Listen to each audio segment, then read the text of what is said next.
She was living in a single room with 3 other individuals. One of them was a male, and the other 2, well, the other 2 were females. God only knows what they were up to in there. And furthermore, Susan, I wouldn't be the least bit surprised to learn that all 4 of them habitually smoked marijuana cigarettes. Reefers.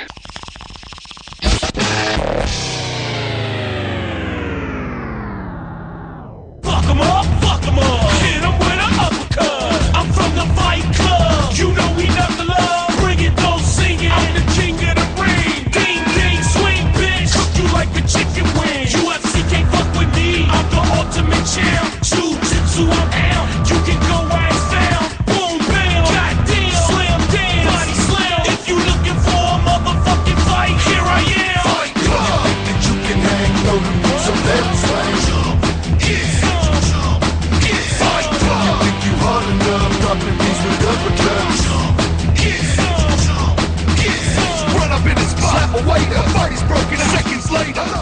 Hello, everyone, and welcome to In the Rotation, special Saturday night edition, Fight Club 3, our 20th episode. 20th. Yeah, how about it? Already. Wow. Fight That's Club pretty 3, previewing and pre-showing it, pre-gaming, if you will, for UFC on Fox. Possibly the most loaded card of the year for UFC, and it's on free TV. So. Well, I guess an even better question would be, what was the last loaded show? 100? Yeah, I think we were talking about it before the show started. I think 100. UFC 100. But we have an expert in the studio to give us his expert opinion. Which we will get to after the green-headed. Yes, so we'll ask him. We'll ask our expert, Shin to Chin's own Lockport Joe. Live in the studio. He is live here in the studio tonight. He doesn't have a limo driver like Johnny Kiss, though. No, which is impressive that Johnny Kiss had it. And we can attest that he had a real limo driver. The guy had to go pick up somebody else during the show. Right, and then you got stuck with him after the show was over. I got the fuck out of here. Wow. But I guess the late breaking news of the day in the ITR world is that we got approached by a internet radio network out of Washington, D.C., RIP Radio Network. And beginning this Wednesday at 1 p.m. Central Time, you'll be able to hear us, our Tuesday show that we tape Tuesday live. You'll be able to hear recorded, simulcast, if you will, in their rotation. And they've got all different kinds of shows all throughout the day. So go definitely check them out. It's ripradionetwork.com. And we're pretty stoked to be out there. It's pretty cool being the 20th episode, and we're already getting people to want to listen to us. And the guy who owns the whole thing sent some real nice messages, just kind of putting the show over. So it's kind of good to get it sometimes because we really just do these shows week by week, and then by the time the next show happens, we don't really think about the last show, and we just kind of move on. Right. We knew that if we started doing this and did it right, and spent the money and made it look right, and then put the extra time in, that I think we knew this there was a possibility of something like this. I'm just amazed that it happened this quickly. Yeah, and hopefully it just plays into more and more things and more deals. Because all it's really going to do is direct more ears back at us. Yep. And the more you get, and the more response we get, and the more we can put into it. Yep. Like We've gotten some great feedback from our listeners. We'll be reading that later on tonight and putting ourselves over. A new segment. I'm telling you, I think that was the best show overall we've ever done. That last one. Dave Tower. Yeah. Man, going back, I know you've listened to it a couple times. I've listened to it now. I'm still stunned that we got 45 minutes of Dave Tower. Well, I mean, this is the difference, though. I think when you're shitting on somebody, but you're doing it the right way where you're teaching them something, and they're learning because, when people hear stuff, even if they don't want to hear it, they're like, whoa. And I think that's what happens when you get that transition in wrestling where from just a mark that thinks he's doing it because he's doing it because he paid his dues and he went to a training school and then he says some other cliche stuff like, he whatever. He at pays one point, money, he travels. At one point, he said something about only God can judge me or something, and we could have I missed that. We could have started talking Jesus with him. So I think it was probably in his benefit that we missed that. Yeah. But coming out of the interview, and that's a great lead in there because our segue, because I'm going to go into the green hit with that. During the interview, our friend Jack Crow had a question because he kept saying that I was insulting him, calling him a mark, and he's like, poses the question of what's the difference between a mark? Why do you use it as slang term, basically, to insult somebody when marks pay this, pay like he has that average question that's actually a pretty smart question. But so instead of doing it to him, I told him I would just answer it on the show because I think it's easier just to really give an explanation. Sure. marks are the best. Marks, yes, 100%. So it's not insulting. Like, I would never call a guy who pays a ticket on the other side of the railing, like, look at that fucking mark, unless he's doing something stupid or something. But I never go, wow, there's 500 marks here tonight. Right. You know what I mean? Not like that like guy. It's not that guy. It when I use it around wrestlers, any wrestlers or anybody that calls themselves a wrestler, it is used as an insult. Meaning, once you get in the wrestling business and you're doing the wrestling business, you can't mark out for it anymore. Right. And it's not that you can't watch something and enjoy it. That's not what I'm saying. I'm saying you can't talk like a mark, until you get to that point, you are talking like a mark. You don't know the difference. There is no difference. You don't know the difference. Until you get smartened up, and then you realize that sounds really stupid, or that there's no possibilities of that. Why am I talking like that? Right. You know? Or you just realize that keeping your mouth shut is probably the best option. Right. Just exactly. keep your ears open and your mouth shut. Right. You'll learn a whole shitload. And it's weird too. Like as you listen back to that interview, man, every single time we said something, and it made a lot of sense. There was like a long pause, and then he'd go, yeah. Uh-huh. And we'd ask him directly, do you understand where we're coming from? Yeah. Totally. It makes sense. Yeah, that makes sense. Of course it does. But does anything change? Did he get on the internets and get the protein powder? I'll bet he didn't. I will bet dollars to donuts. I love when I hear people talk about protein powder and creatine, because creatine's from like 98. Like that was like the big fad 98. So right. When I was in high school, nobody takes creatine today. I remember when the football players were like, yeah, creatine. Yeah, because the protein providers learned to put a little bit that you need of creatine into the protein powder, so now people aren't buying both. They just get the nice it's ridiculous. He don't know that. So when you talk about getting on creatine, I just kind of laugh at you, and it's also like almost like a proven failure. Creatine, it's not really like it's kind of bullshit. You know? Right. I doubt 6 months from now we'll be getting a call from him saying, "Hey, you guys got to eat crow." What are you going to do in 2 years when I'm shredded? Like, dude, I'm shredded and on WWE time. TV. He's got like a Rikishi body too, so there's no chance of it. It's ridiculous. It's ridiculous. It didn't. It took Seth Rollins more than 2 years to get to TV. Look, and he's not doing one thing the right way. So the fact that we've even put him over as much as we put him over now.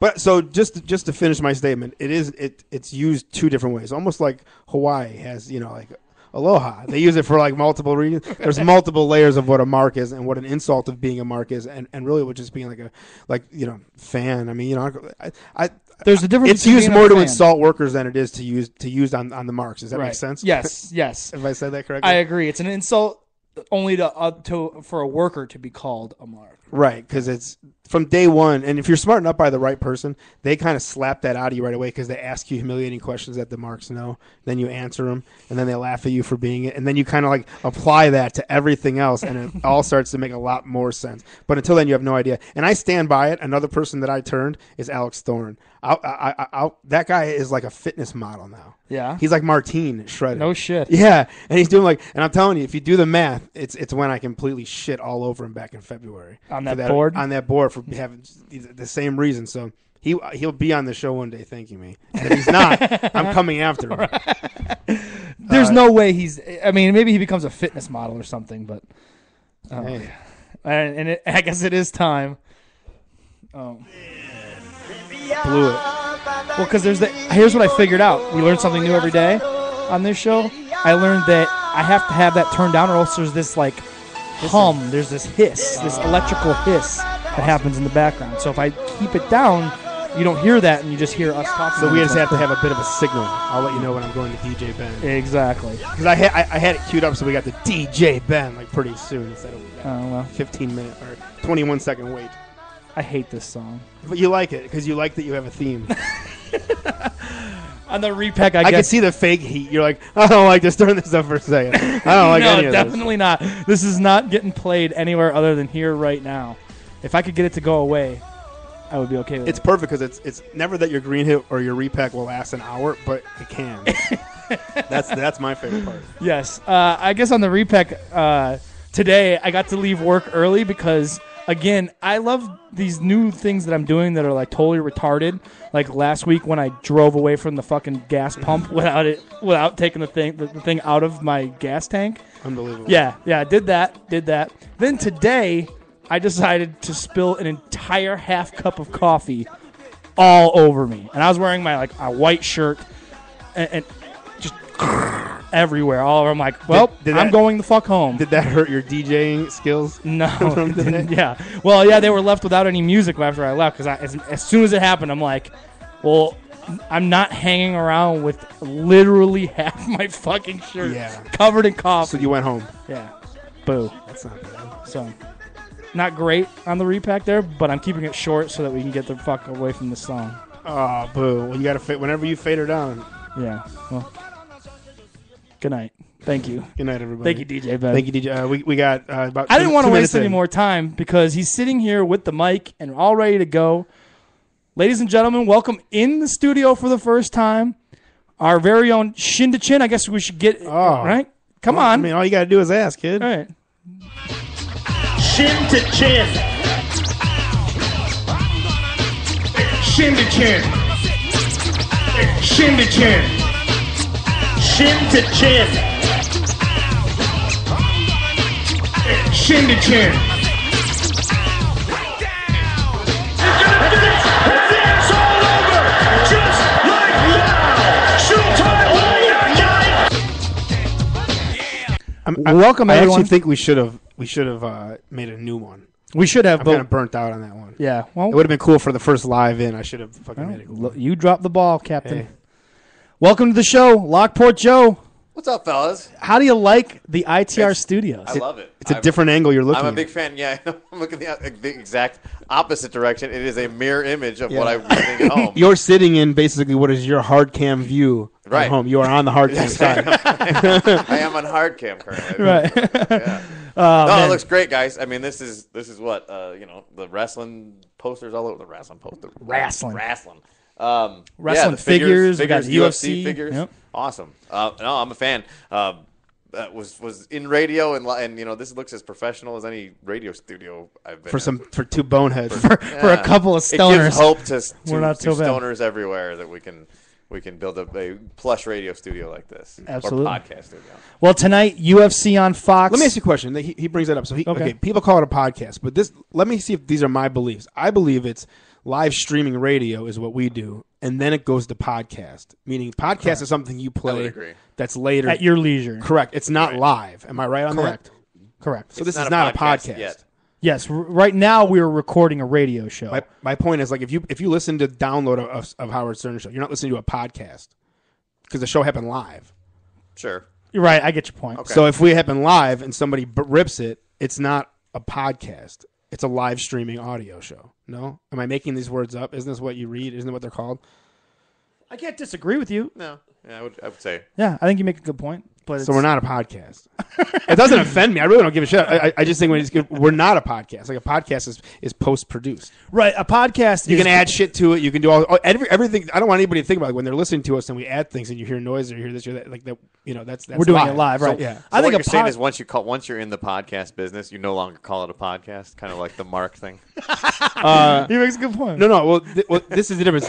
This is like, I guess, me being on Ring of Honor TV and being like, "See, guys, I'm on TV. I'm a wrestler on TV." That's all. And that's the closest comparison I can pretty I much think make. I think that the proper term is a podcast is people can't listen live Right.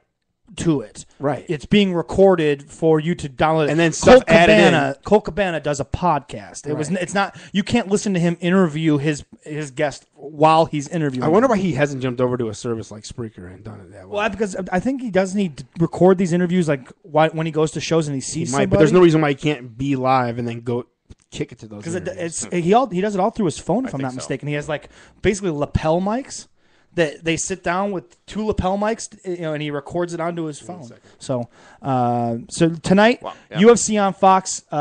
We talked about it briefly before the show started. That I think this might be the most loaded show they've put on all year. What do you Yeah, think? certainly the most loaded of the network shows. But this is what 5 UFC Right. Fox 5. I mean, they've worked their way up, and obviously it seems like it was a work in progress, going from the 1 to a couple more. It was definitely let's do baby 2. steps. Let's do 3. Let's do now. There's 4. I think there's 4 on the main card tonight. So yeah, I mean it's going to resemble eventually more pay per view, and certainly this one is. And I think the rumors are swirling where Fox was wanting a bigger show and wanting more, better fights on there, and so they certainly got. I thought the last one was fantastic, and this one is. I mean, at least on paper, is no different. 4 fights, even the Swick and Brown fight is well, not tremendous, because but Mike Swick is a guy who's both guys like to brawl. They're willing, and they both like to fight, like you said. I actually have to play a song here and tell you guys something, and then we'll come right back. All right. It's not a break. Okay. All right.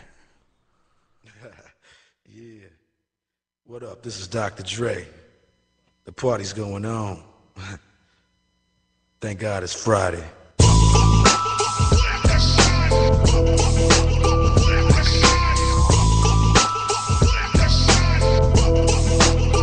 Keep the head. And we are back. Yeah, why not? Keep it going. But yeah, after that brief pause, back to the lecture at hand, I thought they got extremely lucky, too. For as unlucky as they have been, to have this card stay together the entire time and not have any hiccups. No, other than I think, not on the main card anyway. I think there's a few on the undercard, whatever. But, right.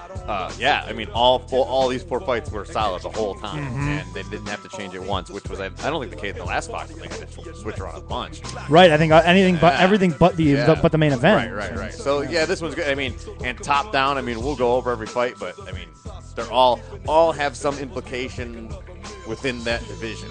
I mean, it'll make you think. From Rory McDonald, BJ, the light heavyweight fight, right? Dana Which White we now know is going to be, but how many times has Dana White said that? And then Johnny Hendricks is kind of feeling that. Right? Shit happens, of course. But yeah, and then the main event is on paper the 2 best guys in that division probably right now. Yeah. So I mean, that's all for free. Unbelievable that they were able to pull this off. So it's going to be an exciting night for UFC fans, and to be able to get these fights out to such a big audience. You'd think they're going to have at least the Manny Pacquiao people. They're going to have it on the TV before, right? Because they're going to be done by the time Pacquiao fights. Oh, right. Yeah, especially after last time. I think he was like 2 hours late or something. Right. But they'll be done. It's a good move by them. I mean, this. They'll do this more in the future, and then I think not this one, but maybe in the future they want to do the Super Bowl weekend show on Fox for free that Saturday. And what a good, because you're going to have people around watching sports anyway, right? So why not? So that Super Bowl card, that's the Ronda Rousey one? No. I think I told you wrong. She's fighting the 23rd of February, which will be in Anaheim. Oh, okay. A little bit later that month. So I mean, the Vegas, the New Year's, the Super Bowl, pardon me, will sell a lot. Regardless, right. Always a big show for them. So I think that's Aldo and Frankie. Obviously, Vito, you heard the news, and this is something that we've been talking about for going back to the first episode. We talked about the fact that Ronda Rousey would be in the UFC. Yeah. Now, not only is she in the UFC, but she's the main event. Yeah. Can you believe that she's the main event? Isn't it a little lame though that they're putting a title on her and just saying you're the champion? Like, why even have a title? Like, just bring her in, let her fight. Like, it doesn't make it more special. Right. She wins. Like. They did that. If they could make it interesting and then have it be cool, then they could, over a period of time, do some half-ass tournament and it would put the girls over even more. And then you actually declare a champion. I mean, I don't know. It just seems so weak. They did that with WEC. When they brought those guys in, they didn't have a tournament. They just said, Jose Aldo just... No, but this is completely different. And I understand different. This is the first time. The first one ever. And there is no division. And the idea is, they've already said, there is no division. She's the only... It's her against somebody else. Right. That's the division. And what happens if this fucking Liz Carmouche beats her? The whole thing derails, right? No, fuck no. No, because it shows that there's if she beats her, it's going to be impressive. It's not going to be like by points after 3 rounds.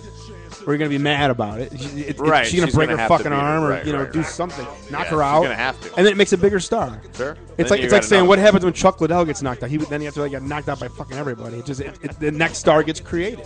The next reason to watch. Sure, I guess. Created. And she's got an interesting story too, being ex-military and also being the first openly gay fighter in UFC history. Yeah. So, and with that, I mean, there's an interesting story there. So, I guess it does help either way. They can kind of build something out of it. Either this Army veteran, openly gay Army veteran, beats the Mike Tyson of women's fighting, or the Mike Tyson of women's fighting moves on to her next fucking fight. And eventually, which would you assume be Cyborg? You would think.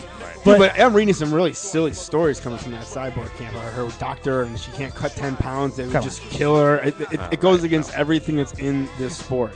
It doesn't make any sense. If she got off the juice, she'd probably have an easy time making 135. Yeah, but then she would have not so easy time trying to beat Ronda Rousey. Right. I think even if Ronda Rousey went up 10 more pounds, she'd still be. Or if she didn't, I think if she gave whatever her fucking name is, 10 pounds doesn't matter. I think Yeah, she'd still beat I her. think she's better. I think she's a better, more talented fighter. I think her ground game is even if Cyborg was really talented when the bitches weren't on the gas. No, the girls were on the, and they Right. weren't like built like machines. We should put the music on like random and just run it underneath. We already have anyway. Yeah, I guess if something pops up, we just skip it to the next one, right? Yeah, right. Why not? I'm digging the But background music. you know what? You know what I have to do? I have to set it up ahead of time because half of this is an iPod dating all the way back to '98. Oh, yeah, you we don't don't want want any any of of that. that. Yeah, No. and then but then like for future. like 70 songs are our songs. So hold on one second. So here's the bug that I read that made me think it's a mistake making these ladies the main event. Is that the undercard that was supposed to be the main event was Dan Henderson and Lyoto Machida, Oh, you're right. and we saw those guys have a 3-round war. Or Hua and Henderson had a 3-round war. Now, because it's the semi-main event, that fight can't be 5 rounds. And now Ronda Rousey, who's never gotten past the first round, is now a 5-round fight, which they're not going to need all 5 rounds. No. So it kind of does fuck Dan Henderson and Lyoto Machida. And the fans, I think that should be the same semi-main event as Ronda Rousey, and the main event is Machida and Henderson. I think it makes more sense, but that's not what they're going to do. But I think it cheats fans of possibly 2 rounds of an awesome fight. I think the 5-round thing should eventually just be optional. I think if the two fighters agree on it, especially if it's potentially for a number 1 contender, Sure. I think you should have the option on almost. I mean, a lot of people will probably ask for it, but if it's not one of the top 2 fights, I don't think it should happen. But if it's one of those, if it's a major implication fight, just do it 5 rounds. I don't think because anybody's going to complain. when We've it's 2 seen too many fighters. times now. Yeah. 3 rounds doesn't settle anything. No. So just leave it as an option for at least maybe the top 2 fights on the card if they're not title fights. Yeah, so it'll be interesting to see Ronda Rousey in a UFC cage, for the first time.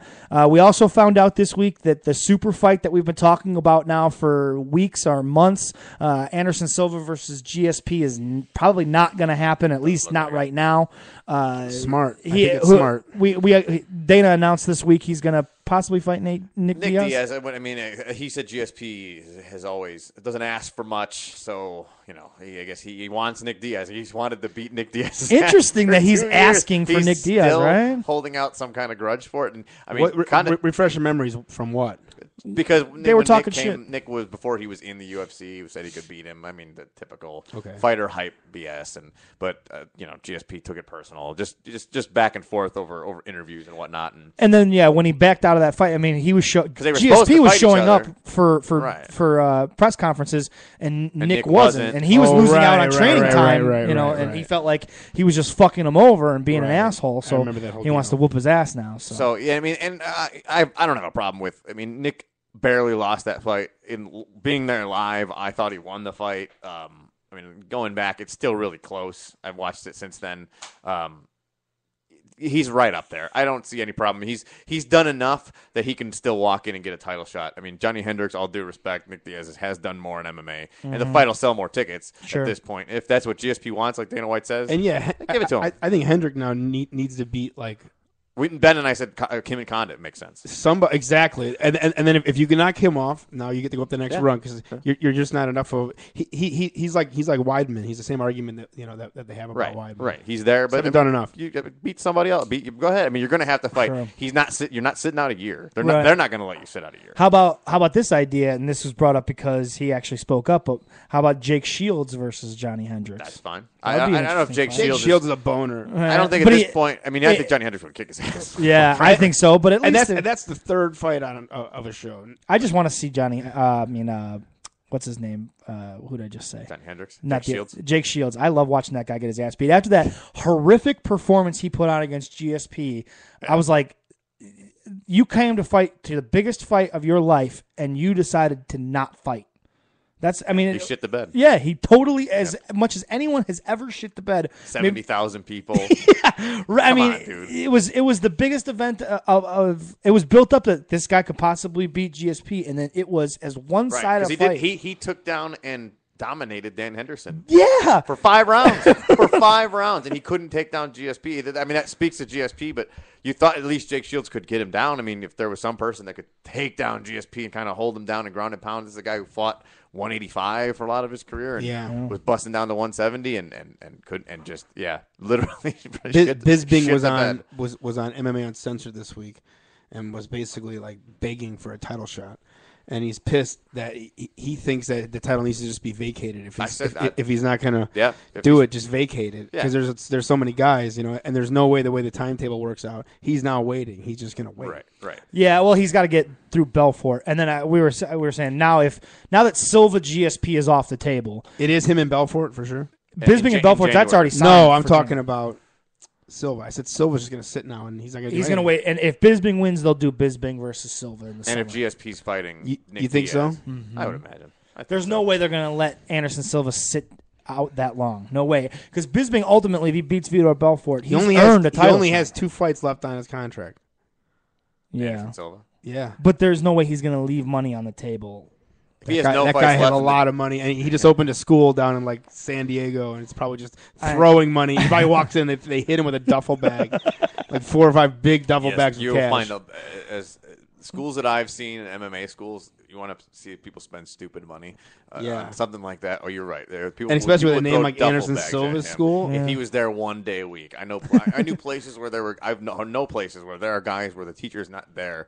Maybe 1 or 2 days a week, and people pay a shitload of money. No shit. And it is highway robbery. It's the new hustle. It's Sure. the carnies have gone over to MMA. But there is a tipping point. I watch The Ultimate Fighter every week, and so do I. it's the worst show because the people today, they all think they're part of a real team. Like they think this is a single business. Right. Single business. You're talking about Magny and what is the guy from last night when they were? I'm just talking about the overall show. They all want to be fucking buddies. It goes back to the hugging it out thing. I can't stand. Right. And this show is full of it. Like the fucking semi deal. The guy that won and he started spitting off about the U.S. military. That guy, like in that fight, like they beat the shit out of each other.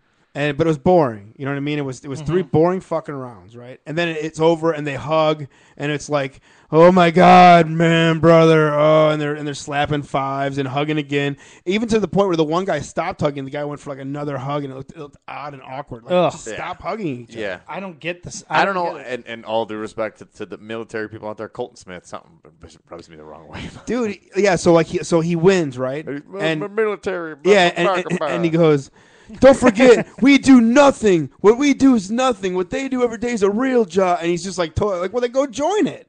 Yeah, I think he's active right now. What I mean is, like, go over there and do it. Stop Right, talking. why are you to me. fighting? Shut up, man. Shut up. Shut Time up. and place, not on my show that I'm watching. Yeah, I mean, I come haven't on, watched man. a minute of this year's. You haven't missed Ultimate anything. There hasn't been one good fight. There hasn't been one really. interesting thing at all. I thought when I watched the opening, I think Ricci's going to win, and I thought Ricci was the best looking fighter. And out I'm of so anybody. tired of the Rory McDonalds, the Ricci's, and the GSP guys that are like those weird metrosexual UFC fighters. I can't take it.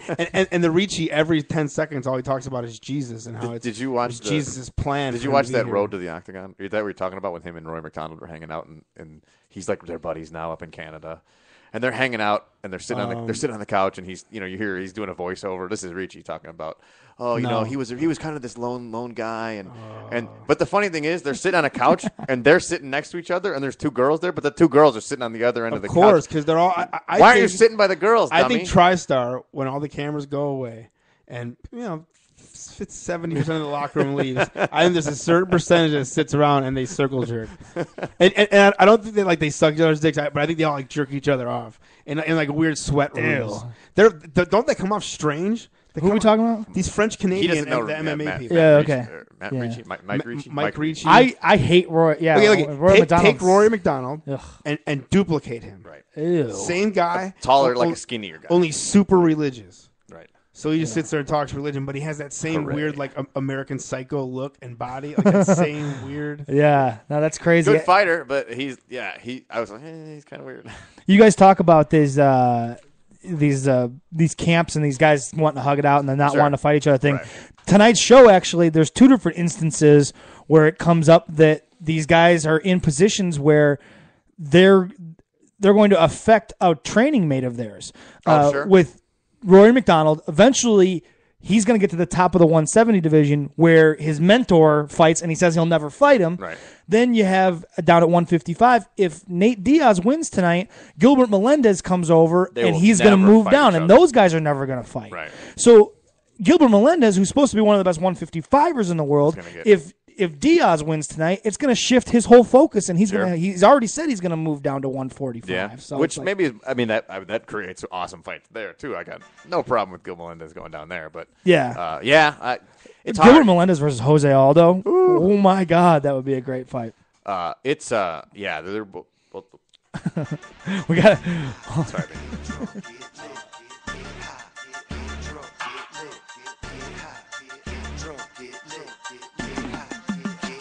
Tonight I'm gonna get high, get drunk, get lit, get a limo, and after that get some chicks, get a tattoo, get a new nickname, get the fuck out my way, Rick is out of the game. I'm gonna get high, get drunk, get lit, get a limo, and after that get some chicks, get a tattoo, get a new nickname, get the fuck out my way, Rick is. Vito's gonna step out for a moment, but we can continue our talk. Short break. But yeah, isn't it interesting? I mean, that this is gonna these weird situations that these fighters put themselves into. I mean, Dana, there's no amount of money that he's ever going to be able to throw at Rory McDonald and to get him to fight him. Right. Yeah, I mean when you get, it's like Vito says, you're on the same team, but what at the end of the day, what do you want? Right.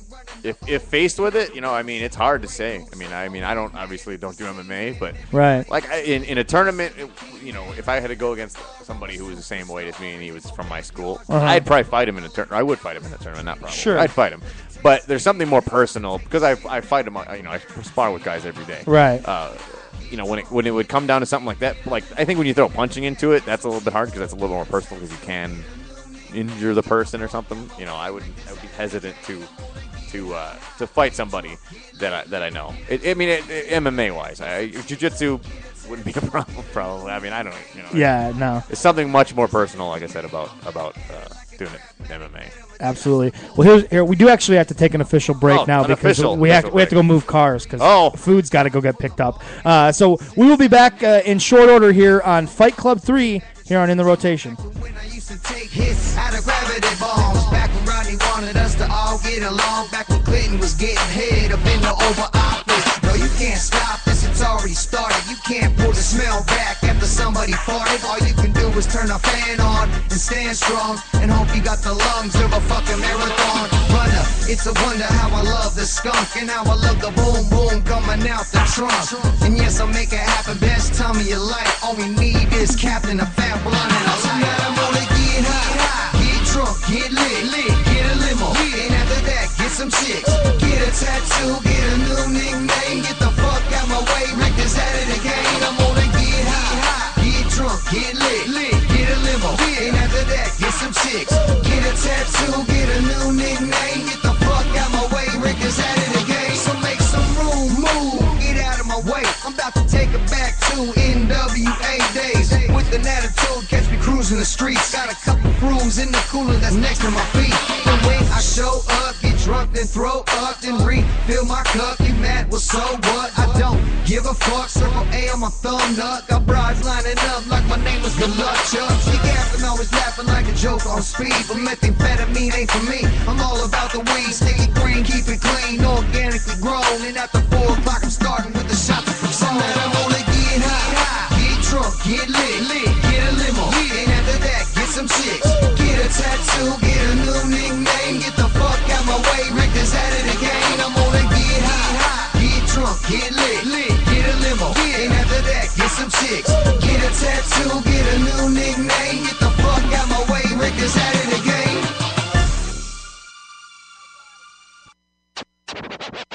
1, 2. She was only 15 in love with bad R&B. She had to have vision cause she saw the star in me. Encouraged me to write about the drama in my life.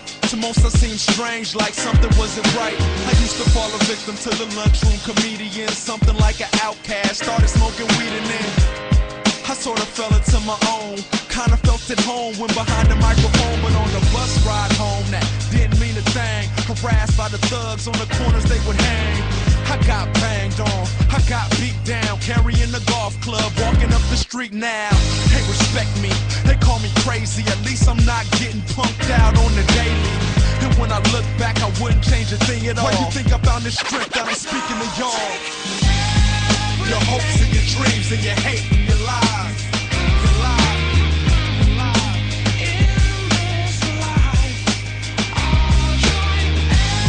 From the old and the wise to the young as they fly. They fly. When I die. God is love and hating is Satan. Zen type patience got me sitting here waiting. On the day when it's okay to love, when black men won't pretend that they are thugs, when teachers and doctors are treated like celebrities, you can get a job even if you got a felony. Check out my melody, let's live in harmony, we in this together. No man has autonomy, no man is an island immune to the violence. This rap race is no place to raise a talent. What's wrong with smiling? What's wrong with peace? What's wrong with squashing beef before they label you deceased? Swallow your pride before you choke on your issues. I know you got family and folks that'll miss you, so don't misuse this gift you've been given. This life's but a dream, we are blessed to be living. Your hopes and your dreams and your hate and your lies. Your lies.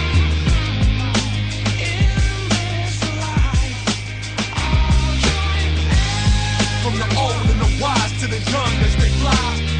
They fly. When I die. And basically, man, I'm just a dude that tries to do right. You know, I try to make my tomorrows better than my yesterdays without hurting anyone else in the process. Cause if you leave the world a better place than it was when you got here, then we all win. Now there's birth and there's death, but the space in between is where the journey takes place. And you give it all meaning. It's waiting on us all, there's no need to pretend. No freedom in the feeling where you fearing the end. All good things come to it. Walk, don't run to it. Times you wanna end it all yourself, don't do it. Be original, be different, be the one to stand up and shock this system. Your hopes and your dreams and your hate and your lies. Your lies.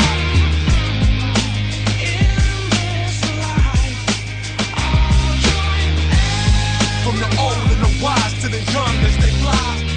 They fly. When I die, I'll take everything.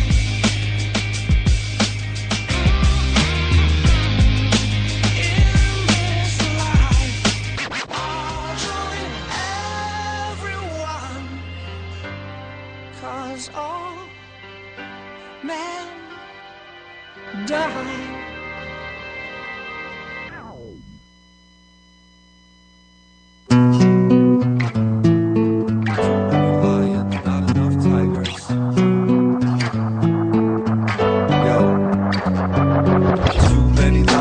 Everybody hiding, now we all trying just to get by and get high and socialize, start over again the next day.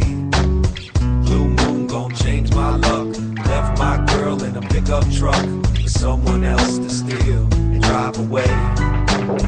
Yo, I got these devils all around me, the angels in the background. Haters wanna hate me, but you know I'll never back down. Cause all I wanted was a little respect, a bigger check than cash, so I could buy me a stash. Get money, get paid, get made, get laid. Drink some lemonade in my new Escalade. Getting played on the radio 10 times a day. Have girls doing tricks like Cirque du Soleil. Hop, drop, hop, stop, jump, dribble, step. Take a good girl and give her a bad rep. I buy a little ice and put it around her neck. All I wanted was a kiss, but she gave me some head. She gave me that ass and a place to crash. Then woke up in the morning, made me take out the trash. She took me upstairs, introduced me to Dad. He said, nice to meet you, then he kicked my ass. Too many lying, everybody hiding. Now we all trying just to get by and get high and socialize, start over again the next day. Blue moon gon' change my luck. Left my girl in a pickup truck for someone else to steal and drive away. I got a taste of the good life and threw it away. No pot to piss in, get high every day. And save for a country house with a picket fence where me and my friends could start over again. No debt, no bills, no calls. Not a trace of the life that I left at all. Just pink champagne, candy canes, kids, high school girls that don't act their age and they don't know my name, and I don't care. Girls like to dance, I like to stare. So I quit my job and got a black guitar. Got drunk, drove home, and I crashed my car. Now I don't need shit but a song to rap and a tight little shack where I can hang my hat. Paid $15 for a dime sack. Smoked half that shit and gave the rest back. Too many lying, everybody hiding. Now we all trying just to get by and get high and socialize. Start over again the next day. Blue moon gon' change my luck. Left my girl in a pickup truck for someone else to steal and drive away. I'm leaving. I'm leaving. Yeah. I'm leaving. I'm leaving. You behind.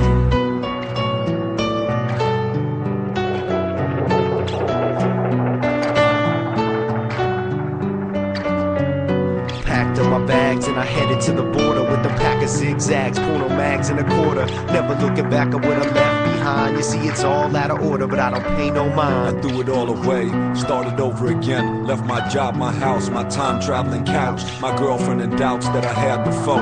Gathered up my cash, I ran for the dough. Remember shooting hoops, chilling on front stoops. 2 scoops, put my girl in a spacesuit. Wave goodbye, she rose to the moon, and I told her a lie. I said I'll see you real soon. Quick to dismiss all the problems. I got no more options. I grab a bottle, drink non-stop till the sun comes up. Running on empty and I still don't give a fuck. Too many lying, everybody hiding. Now we all trying just to get by and get high and socialize. Start over again the next day. Blue moon gon' change my luck. Left my girl in a pickup truck for someone else to steal and drive away.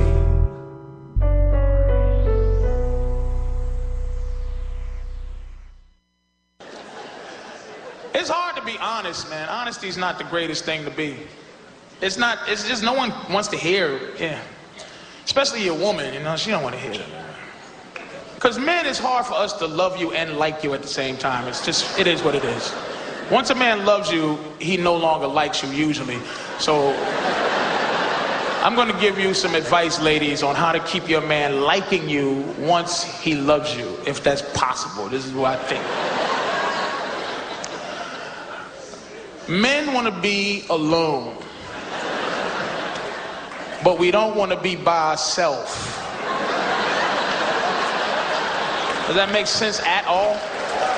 Meaning, really, look at this guy looking at his wife like, not you, sweetie, but sort of you, kinda. We want you somewhere, like, in the dwelling, just not here, like just like around the corner, in the vents. You can sit in the vent, I don't care if you want to watch me, but in the on the roof, anywhere, but just not in front of me, trying to be my friend. What you doing? What you doing? Watching baseball? Why you watching baseball by yourself? How come you didn't get me up? You snuck out of bed. Why'd you didn't get me up? I want to watch baseball with you. What you doing? Why you down here by yourself? Move over. Move your leg off that ottoman where it's comfortable so I can sit next to you and wrap my leg around your leg in some weird I love you hot vine. Move over. Give me your arm. Give me your arm. Give it to me. Let me give it. Come here. Give me a kiss. Mean it. Mean the kiss. You love me? Say it. Say it. Mean it. What you doing? What you eating, a hamburger? You shouldn't be eating a hamburger at 11. It's too early to eat a hamburger. Let me go make you a better sandwich, a turkey sandwich on 47 grain bread with no mayonnaise and bean sprouts. Tastes like rat turds and twigs. Ain't that better? Ain't that better? A dry sandwich you don't want? Ain't that better? Why is the TV so loud? Well, turn it down. Ain't that better? Can't hear the TV, got a dry sandwich you don't want? Ain't that better? Why is it so cold in here? Turn it. Why is the ceiling fan and the air conditioner? Turn it off. Ain't that better? Sweating, wrapped up into a hot vine, can't hear the TV, got a dry sandwich. Ain't that better? Why is it so dark in here? Let some sunlight in. Ain't that better? Can't see the TV, can't hear it. Hey, I gotta go, man. Y'all take care of it. Thank you very much. You know, people that are against gay marriage, if they just openly said, I'm against gay marriage because thinking about two men having butt sex or two women having scissor sex.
Mini crisis averted. We are back on In the Rotation. Live radio, ladies. Live radio, yes. Gotta love it. Whew. All right. So we are here for Fight Night 3 here on Spreaker.com. You can also find us pretty soon coming up on Ripped Radio Network. That'll be coming up soon. How about that, Joe? Ripped Radio. You've been part of something. You helped us get there by being a regular I'd like guest to host. think. I'd like to think. I Put yourself over a little bit. Put myself over a little bit. Right. I'd like to thank me for coming on all those times for my dropping MMA knowledge. Right. Yeah. Somebody's got to do it. Right. So we are preparing ourselves eagerly for UFC on Fox. The pre-show, the undercard is going on now.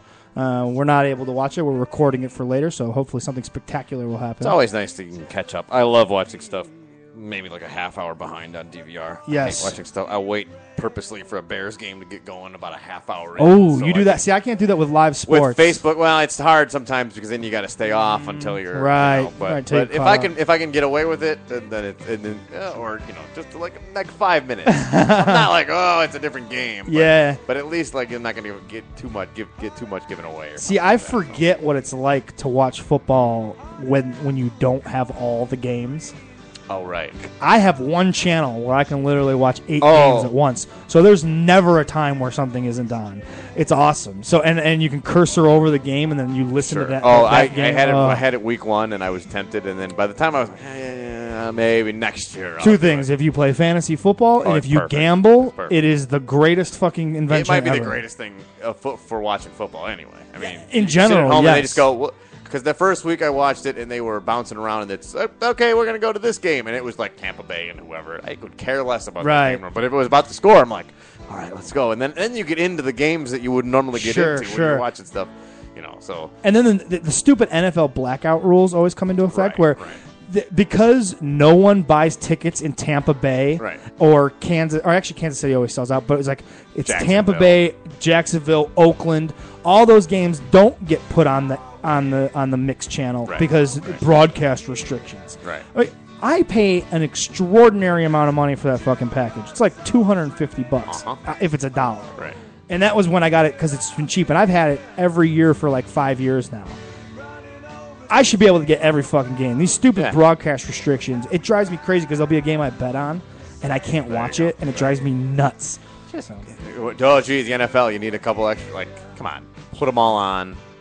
Stop. Right. This sports segment is brought to you by. Yeah, no, this is great because when Vito's not in the room, we could talk sports. I never get to talk sports on the show. So, Joe, bounce anything off me. How about you're a Cubs fan, right? I'm a Sox fan. And a Sox fan, but you follow baseball. Oh, yeah, I know. Yeah. I saw Nate Shearholtz in right field. What did you call him on Facebook? The Golden Jew. The Golden Jew. That's Theo Epstein. Oh, okay. He's the Golden Jew. Oh, okay. So is he the Silver Jew? Yeah, he's losing his luster with me, man. Nate Shearholtz. Like, are you kidding me with Nate Shearholtz? Right. How about Josh Hamilton? Can we get in on that? Is he not ready to pull the trigger on the big contract yet? Is this another building year? I don't know, man. I guess I don't really see Josh Hamilton as being. Until people start getting pissed off. They have some really good pieces, and they've done a really good job up until this point. But now they're starting to make these weird. But it is only a 1-year contract with Shearholtz, right? So I don't know, but it's a lot of get out of easy things you can get out of or trade away if you need to. Here's something I know we agree on is hockey. Not getting a chance to see What's hockey? Oh, God, it's so annoying, isn't it? People that don't appreciate hockey don't get how it's weird when it's not there. Is. It's like I haven't missed it. I've missed it, but it's like okay, it's just not on, so I can't watch it anyway. And to me, more and more, basketball is the same way. I enjoy my basketball game. I enjoy the hockey game every now and then, but the regular season is like, especially in hockey, meaningless. Get me to the playoffs. Yeah, playoff hockey's but amazing. They're there for entertainment reasons, like. What are we going to do this week? I don't know. If you plan on a Saturday night or whatever day of the week, let's go to the hockey game. Hockey games are the greatest live sport. Oh, absolutely. Greatest. Not even TV doesn't do a quarter of. I think justice. football is of the major ones. I mean, it's not bad in person, but it's easier to watch on television. I agree. You get the announcers. You know what's going on. If there's an injury, my brother went to the Bears game against the Vikings, and Matt Forte got hurt, and he was texting me, "Hey, have you heard anything about Matt Forte?" Right. It's 'cause you're in the crowd, and you're like, everyone's like, "What's going on? We can't hear anything." Yeah, you don't get. Football, and I don't want to freeze my ass off. Number two, that's the also other. true. In Chicago, if you don't go to one of the early games, you are fucking screwed because it is going to be fucking freezing sitting on Those that people fucking got lucky lakefront. on Sunday that it was so nice for them. How about it? Yeah, and they're not going to get that lucky much more because now it's not. The weather is definitely starting to turn. Hi, Vito. You walked into the sports hour here. Yeah, right. We finally gave up on music because we were starting to get into sports. stuff I knew that we had heard before. Sure. You need the Homer sound effect of him going sports, sports, sports, sports, Yeah. sports, sports. No, we actually have something for the sports. We do. Well, it's pretty much any time that I'm bored of somebody talking. Okay. I will play this. Oh yeah, we're still playing. Yeah, I had to lower it because. Yeah, Joe. This is what we play. You may have heard this when Johnny Kiss was in the studio. bringing it back. All right, so let's reset. We were talking UFC here. Talking UFC on Fox. I guess now is as good a time as any. Let's break down this main show card. There's 4 fights that we're going to see on Fox tonight. Let's start with that first fight. It's going to be Mike Brown and Mike Swick. Mike Brown, Mike Swick. This is the two guys that are probably this is the best they're going to do. Maybe they're mid card guys. They're solid guys. Mike Swick came off that long, just had a bunch of injuries, and he's an original Ultimate Fighter guy. Good stand up. I mean, although he's finished a lot of people by submission, kind of one of those just. He's a mixed martial artist. He's not great at any one thing guy. Even better, will they hug it out? At the end? Yes. I Probably. think they will. Yes. I think these two guys. These are 2 of those respect guys. Like, Got you. yeah. Yeah. I'm going to go with Mike Brown winning this fight. I have no real reason why, but that guy always seems to win when I think he's going to lose. Sure. I will take Mike Swick. Okay, hold on. So Mike Brown, V. Mike Swick. genius. Loser has to change their first name. Yes. Right. Just like when so Booker Brown, T and you're taking Big Brown? T fought over the letter T. These These guys will Matt Brown. fight I over- will take Mike These guys will Swick. fight over the name Mike. Loser gets to change their Loser's name to called Matt. Steve or Matt. Matt. No, it is Matt Brown. It's not Mike It Brown. is right. You're right. I always get. You're right. Well, as far as I'm Stoners. concerned, it's Mike Brown. That's what happens when you have a long break and you have to kill time doing something. Sure. Okay, now the top 3 fights. These are the 3 main event fights, if you will. Any of these 3 fights, I think, could have been the main event tonight. But the way that they have it listed on their website, let's go with the returning BJ Penn taking on up-and-comer Rory McDonald. I think this is going to be the best fight of the night. On paper, sure. I think it could be. It might be one point. Rory McDonald the entire fight. Sure. Yeah. It might be. Or BJ Penn comes out motivated.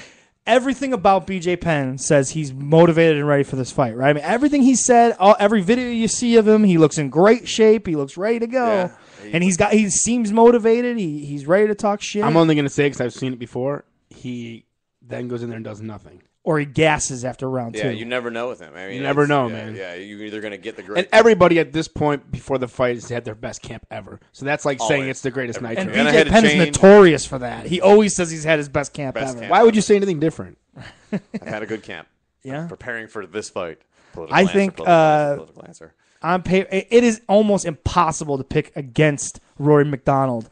Although he has lost. He lost to Carlos Condit. Yeah, so, man, I want BJ Penn to win, but I think Rory McDonald's going to win. But just By for points, by what? What's the call? You think it'll be a stoppage? I think BJ Penn gets a submission.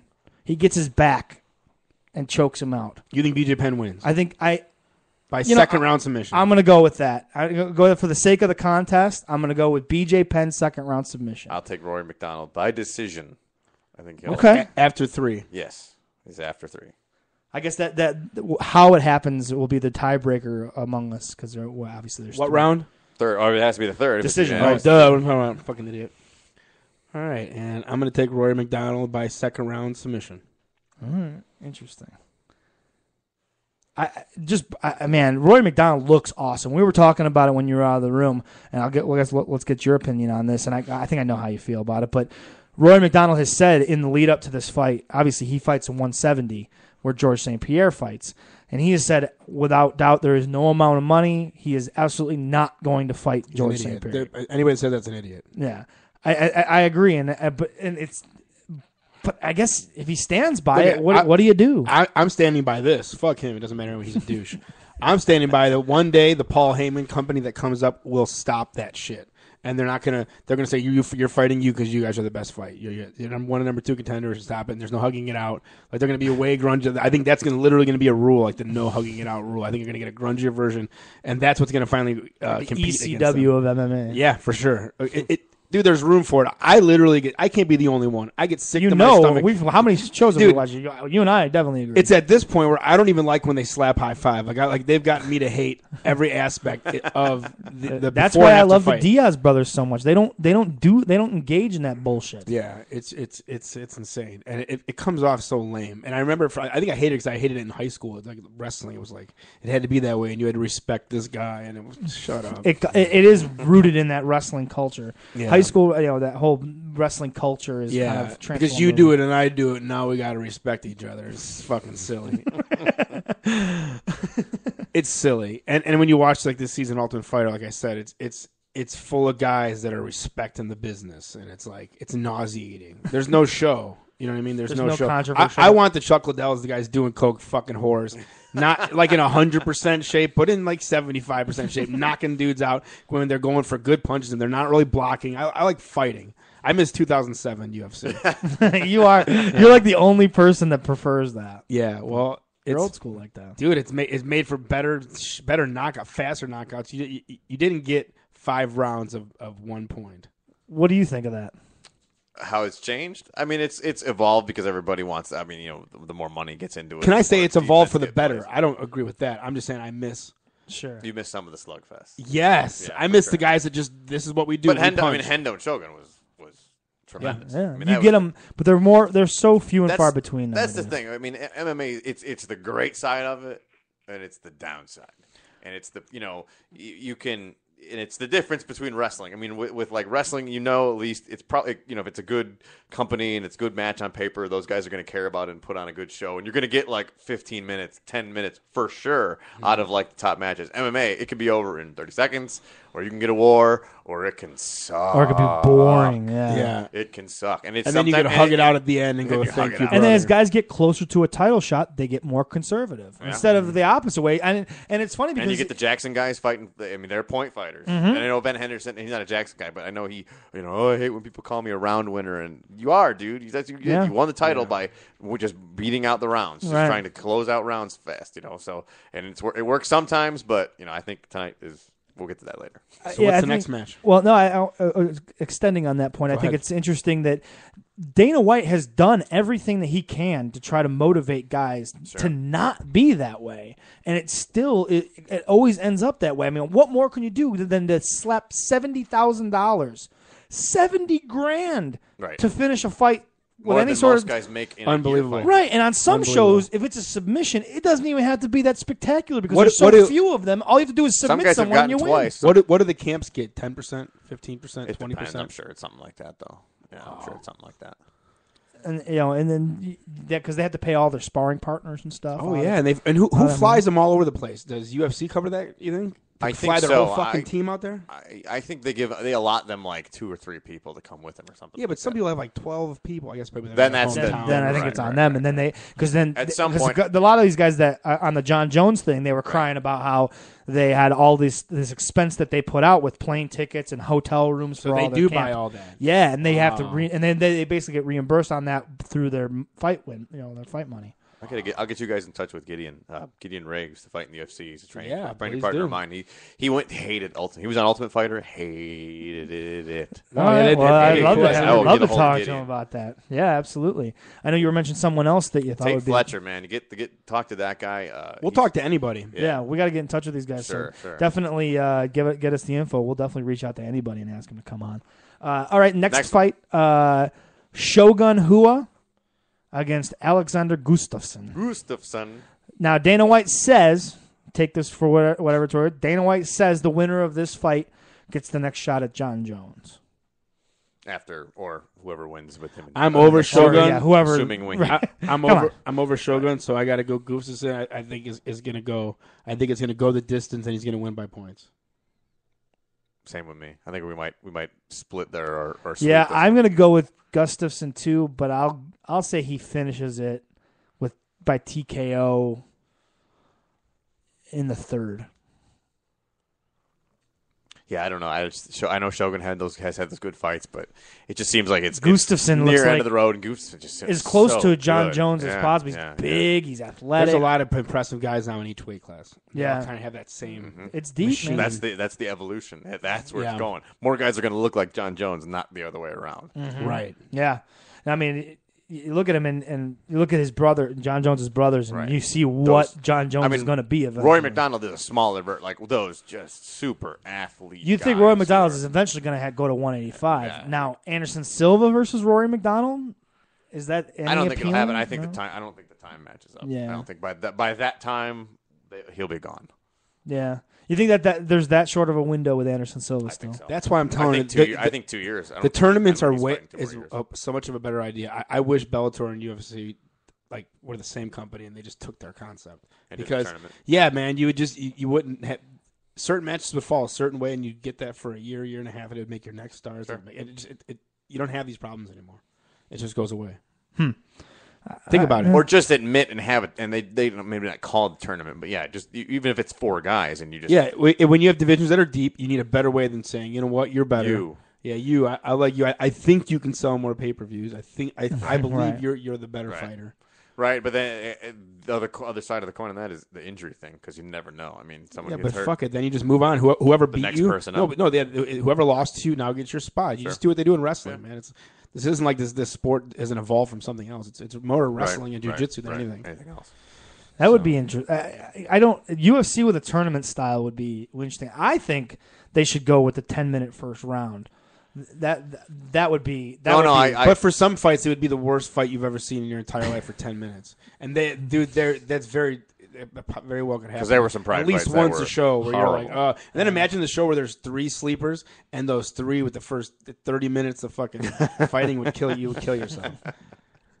Maybe. At least the 5 minutes gets them moving. Sometimes when they're down, unless they added it to the championship thing where it's just that's it. Whoever the 5-round fights are, the first round's 10 minutes. That would be because they're already elite enough fighters that if they're in that situation, then 10 minutes should be interesting. Sure, I just think the dynamic of a 10-minute first round is just a kind of a curveball, if you will, that would just maybe spice things up a bit. Let's we have one more fight to break down. Oh, we do. The main event is for the light heavyweight title as Ben Henderson defends against Nate Diaz. I'm pretty confident that Nate Diaz is going to win this fight, and I think it will be by submission in the second round. I'll say TKO in the third round, just to mix it up. But I don't think TKO third round. Yeah, third round. I think he'll patter him a little bit. You know what? Here's the deal. We're all just saying what we think that happened, but let break the fight down. Henderson's a guy who likes to score 1.2, like we talked about before, and back off. Diaz will come at you, but if you just hit him a couple times, he kind of stops coming at you too. So I don't know about that. He's been not in his recent fights. Henderson hits hard, man, and Diaz just keeps coming forward. If Diaz fights this fight like he fought against Cerrone, that there's no way Ben Henderson can handle that. Let's just say this. I believe Diaz is going to win, but because you two picked him, I'm going to do it once because normally every time I pick it, I lose anyway. Sure. So I'm going to go ahead and go decision, 5 rounds. Wow. Well, that's entirely possible. If if Henderson can weather Diaz on the feet, get him down to the ground, but even Diaz is a fucking black belt down there too. I mean, his ground is better. Henderson is so strong though. Like the idea of the amount of strength. Look at his legs. He just has a lot of control, and he also has a lot of ways to keep you at distance and blow you off. He's a 190-pounder, isn't he? At the Probably end of the day, walking around. Yeah. Yeah. I would imagine. Wow. Yeah, it'll be interesting. It'll definitely be interesting. All right. Well, a guest that we had on our episode 3, I believe it was, something like that. Blazed All Day. You can go back and listen to it. We interviewed Psychopathic Records artist Blaze, and he has a new single out. I want to hear this. Let's take a listen here on In the Rotation. Know about it, bitch. Dubsack, I got your back. Hand you that for the Andy Jack. Parked on Mac in a purple lack. Trying to fatten up my stack. Bring it. Dubsack, I got your back. Hand you that for the Andy Jack. I got you. Parked on Mac in a purple lack. No, it's Mike Clark. Looking for that twin. Check check the purple lack with the switches hidden. Front to back, bend corners beating. Out on Mac, cause I got a couple 12s, dude, traded for a sack. I got big weight and cut it straight up on it 40. Yeah, the video's pretty cool. It's loaded with psychopathic artists. Shaggy, Jay, even Mikey Clark, the guy doing the beat, basically for the whole album. He does everyone beats now pretty much at Psychopathic. Yeah. Not everybody, he doesn't work with Twisted, and there's some weird story there that I still can't. No one will tell me the story, but there's some weird story there. Yeah, it's a good song. It's an awesome song. So definitely check that out. Psychopathic Pop Video done in-house too, by the way. So yeah, big fan of Blaze. Real cool dude. Yeah, fun to interview too. And again, if his phone didn't die after the hour we had him on, I think we would have had him on for 2 hours. Yeah, he was also a big fan of Two Fat Guys. Yeah, it's very interesting. One of our sponsors. I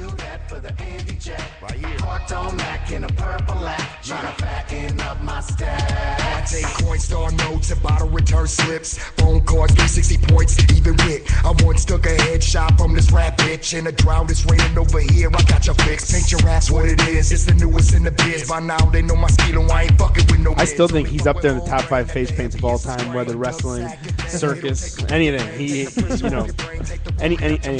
We've always done it. It's basic. It's cool. It's cool as shit. Everything's a party when the dove's inside. 1 for the nickel, 2 for the dime, 20 for the dub of that Bubba kind, 150 for the quarter, 3 for the half, 6 for the O of the pink giraffe. 1 for the nickel, 2 for the dime, 20 for the dub of that Bubba kind, 150 for the quarter, 3 for the half. It's kind of expensive. For the O of the pink giraffe. I get waved. Yeah. Everybody knows that I'm out selling dub sacks after the show. If someone told me that, I'd be like, he did on tour, which was a smart move because we were all going to be vultures. He got an ounce and he came in a big flash jar, and he broke us all off an eighth and just said, "Look, this is what it is. It's all you get of this. Like, so when it runs out, it runs out. Like, so don't bother. Like when I'm rolling, it's mine. Like, Right. That's what you get out of it." I thought that was cool. it isn't his first rodeo. No. It's so cool going to venues and having people be like, hey, so-and-so, because the other guy that's been on all the tours. Just you didn't look for it at all. It just came to you, and you get an eighth in each city, and you get it for 30 instead of 50, because it was just like, hey, this is my cause. All right. So cool, man.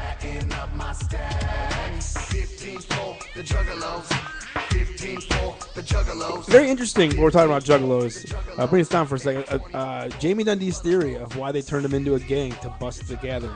Yeah, how about? I think that's a revelation. I think he's right. I think he's onto something. I think he's right. I think they sat outside that place for long enough now. Saw exactly what was going on, and not only that, man. We talked about the drug bridge having a list. Those are the guys that made it in. You know, some people didn't make it in. So like when this small town, this small community, the biggest problem they have was like meth, like homemade meth labs, and then they're getting like drugs they've never heard of or seen before, and then they test them and it turns out to be this total chemical that they shouldn't have in their community. It's scary to these small town people. Sure, and that is small town nowhere. It is as small town as it gets. You have to drive through a cornfield at one point to get literally you drive through a cornfield. It's unbelievable.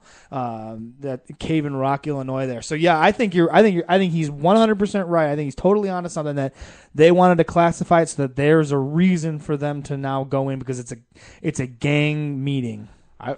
Like unbelievable. When he said it, I was like, you know what? I think that's the most shocking thing I've ever heard in my entire life. Yeah, definitely. So check that out. Hillbillies with Camcorders, episode 19. Still our best episode yet.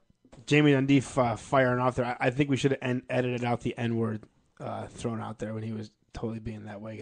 I think it was unfair to set him up with a racial slur in his opening video. And then not call him out on it. We should have said something to him, is what I'm saying. No, because ultimately he explained himself. Hey, I was fucked up and I said some shit, and yeah, there's some truth in there to what I said, but I don't take back. I think he owned it. Yeah. So whatever. It was funny to see his reaction because we were staring at him because we had Skype, and he was like dumbfounded we were playing it. Yeah. Oh, he was laughing. No, it's not that he wasn't, but you could tell he was like, oh man. Even when the first thing he came on, he goes, man, how'd you guys, out of all the clips of mine, how'd you guys find that one? No. Did you get a chance to hear Jimmy Dundee? I heard the whole episode. It was great. It was great. He was great. My favorite was, man, I don't, I knew then after seeing that, I got to quit drinking and doing drugs. And then 30 minutes later, he's like, yeah, this is where I come and smoke dubs and drink beers and get away from everybody. Like, you can't have it both ways. I think I'm one of those people that believe there's a difference between weed and heroin, and I think like that guy, sure. that guy did some hardcore drugs. So I think he knows that he can't do those anymore. But I think he knows he can also smoke a joint and drink a couple beers. Does he drink too many beers? Sure. Yeah. But he's not doing mescaline anymore. Yeah, he's not crystal meth. Yeah, doing some awful shit. And you could tell like the way he looked and the way he was talking, he wasn't fucked up. No. And that was in the middle of the it was 10 o'clock at night. No. About 9 o'clock at night. How about that contract he had? The greatest contract ever given anybody. Holy cow! Have you ever heard of anything? No. Like that? Just do our biggest shows ever. Just do 4 Raws and a pay-per-view, and then do whatever the hell else you want. Don't come to waste your time at the house shows where everybody fucking hates me in there.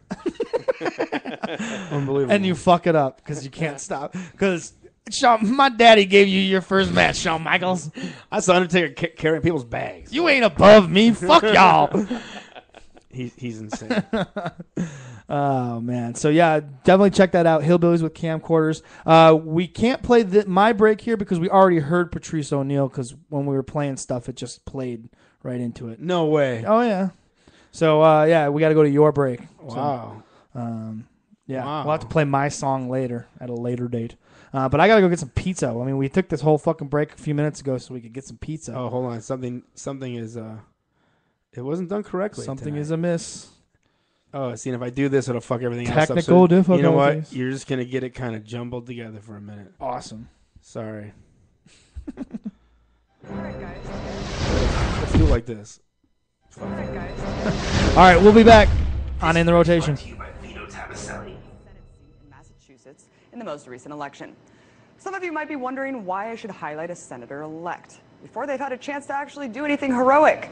Well, because I'm celebrating. This is a win for the people of Massachusetts who voted for a candidate whose platform goes against the grain of the current establishment who caters to Wall Street and special interest groups. Elizabeth, you took on the powerful Wall Street banks and special interests, and you let them know you want a senator who'll be out there fighting for the middle class all of the time.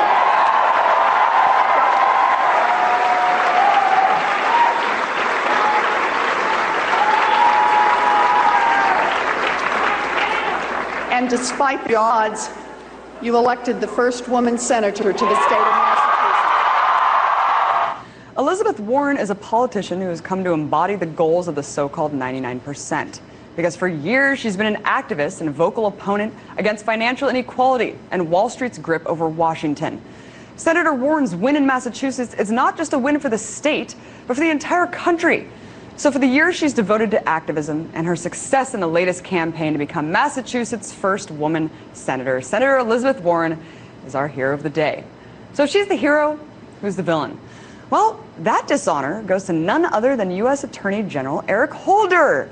And no, this is not about the Fast and Furious scandal that was inexcusable. And no, this is not about him starting the whole look forward, not backward mentality instead of holding the Bush administration accountable for war crimes. No. Today, Eric Holder is our villain for a different reason. You see, it all starts with the 2010 BP oil spill where 11 crewmen were killed in the rig explosion and more than 100 million gallons of crude oil spilled into the Gulf of Mexico, causing one of the worst environmental disasters in history. Well, now it's 2 years later, and this is the announcement Mr. Holder made regarding a resolution to the disaster.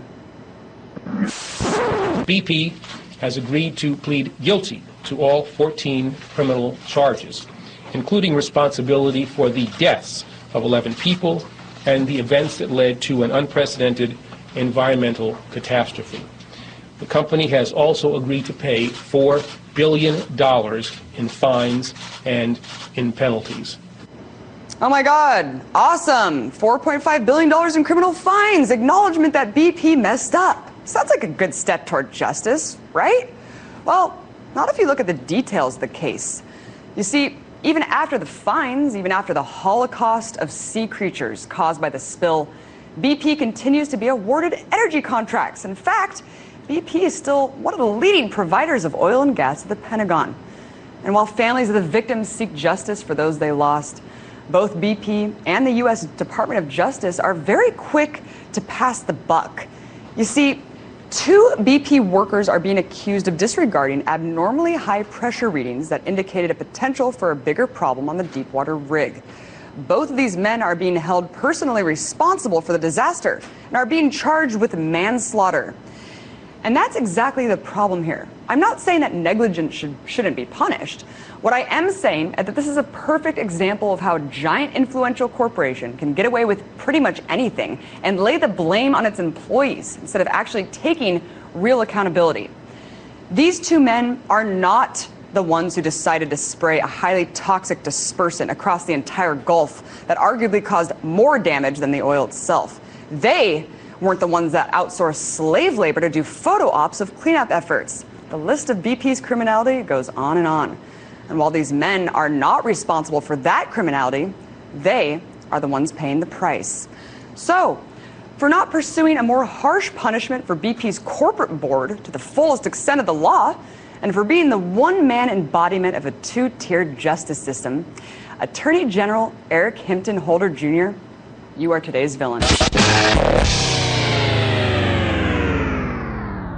Just play. They say a family that plays together stays together, and one that walks apart just falls apart. So together we stand, divided we fall, united we form Voltron and take on all. Let's move, yes.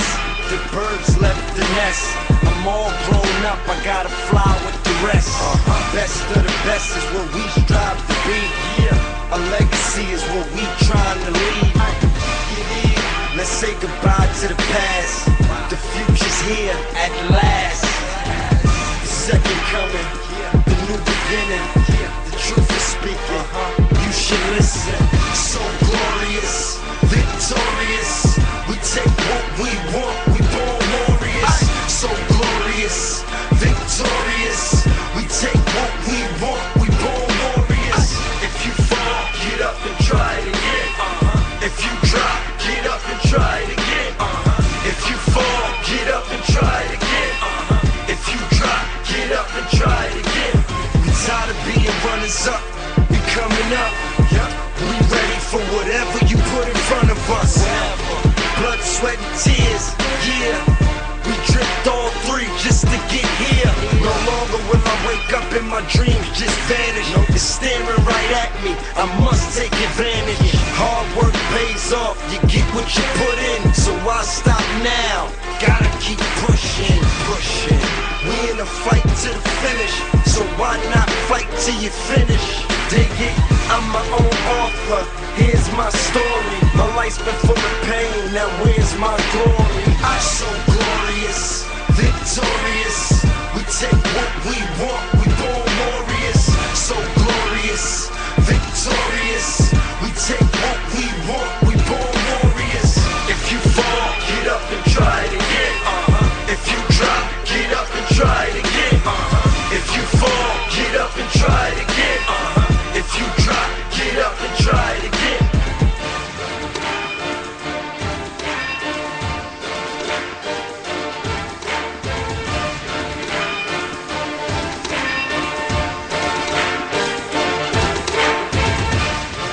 And we are back live. We are live for UFC on Fox. We are T-minus about 35 minutes. You like how I threw that in there? What's that? The old, this was the beat that brought us into this song, so that's why. That's the same scratch. Yes. This is old school Iron Saints. Yeah, it brings me back. It's kind of cool, actually. I remember when I told you guys, I was like, you gotta hear this song. It's the perfect time, too. The lyrics make so much fucking sense. Yeah. But yeah, we are back here on In the Rotation.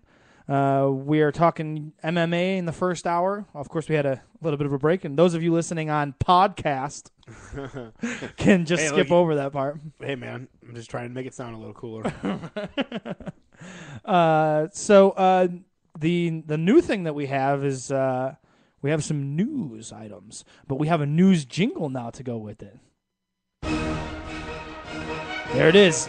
This is when shit sounds important, Joe. Exactly. This is the bed you play under. Important news. Breaking news here on In the Rotation. This is when we break away from our MMA news. This is actual news. Shit you should know that you probably don't know. And and since you're still eating, let me go first. Go ahead, do your thing. Do your thing. Play it. I wanted to read you an article that I found very interesting. It's a story. The headline reads, "Shadowy donor behind record super PAC checks." A lawyer in Tennessee who is mysteriously linked to millions of dollars in campaign contributions steered to congressional candidates, doubled his investments in the weeks before Election Day, and quietly funneled $6.8 million more to a prominent Tea Party group, according to new financial statements filed with the government. And for what? What did they need it at that point? What were they going to do with it? To try to run campaign ads. No, but that much more money is going to really fix it at this point. What a waste. Yeah, right? William Rose of Knoxville previously told the Associated Press that his business was a, quote, family secret, and he was not obligated to disclose the origin of what amounts to more than $12 million that he routed through two companies he recently created. Listen to what I'm about to tell you. How do guys do this? This is big, and the article will actually tell you exactly how he's able to do this.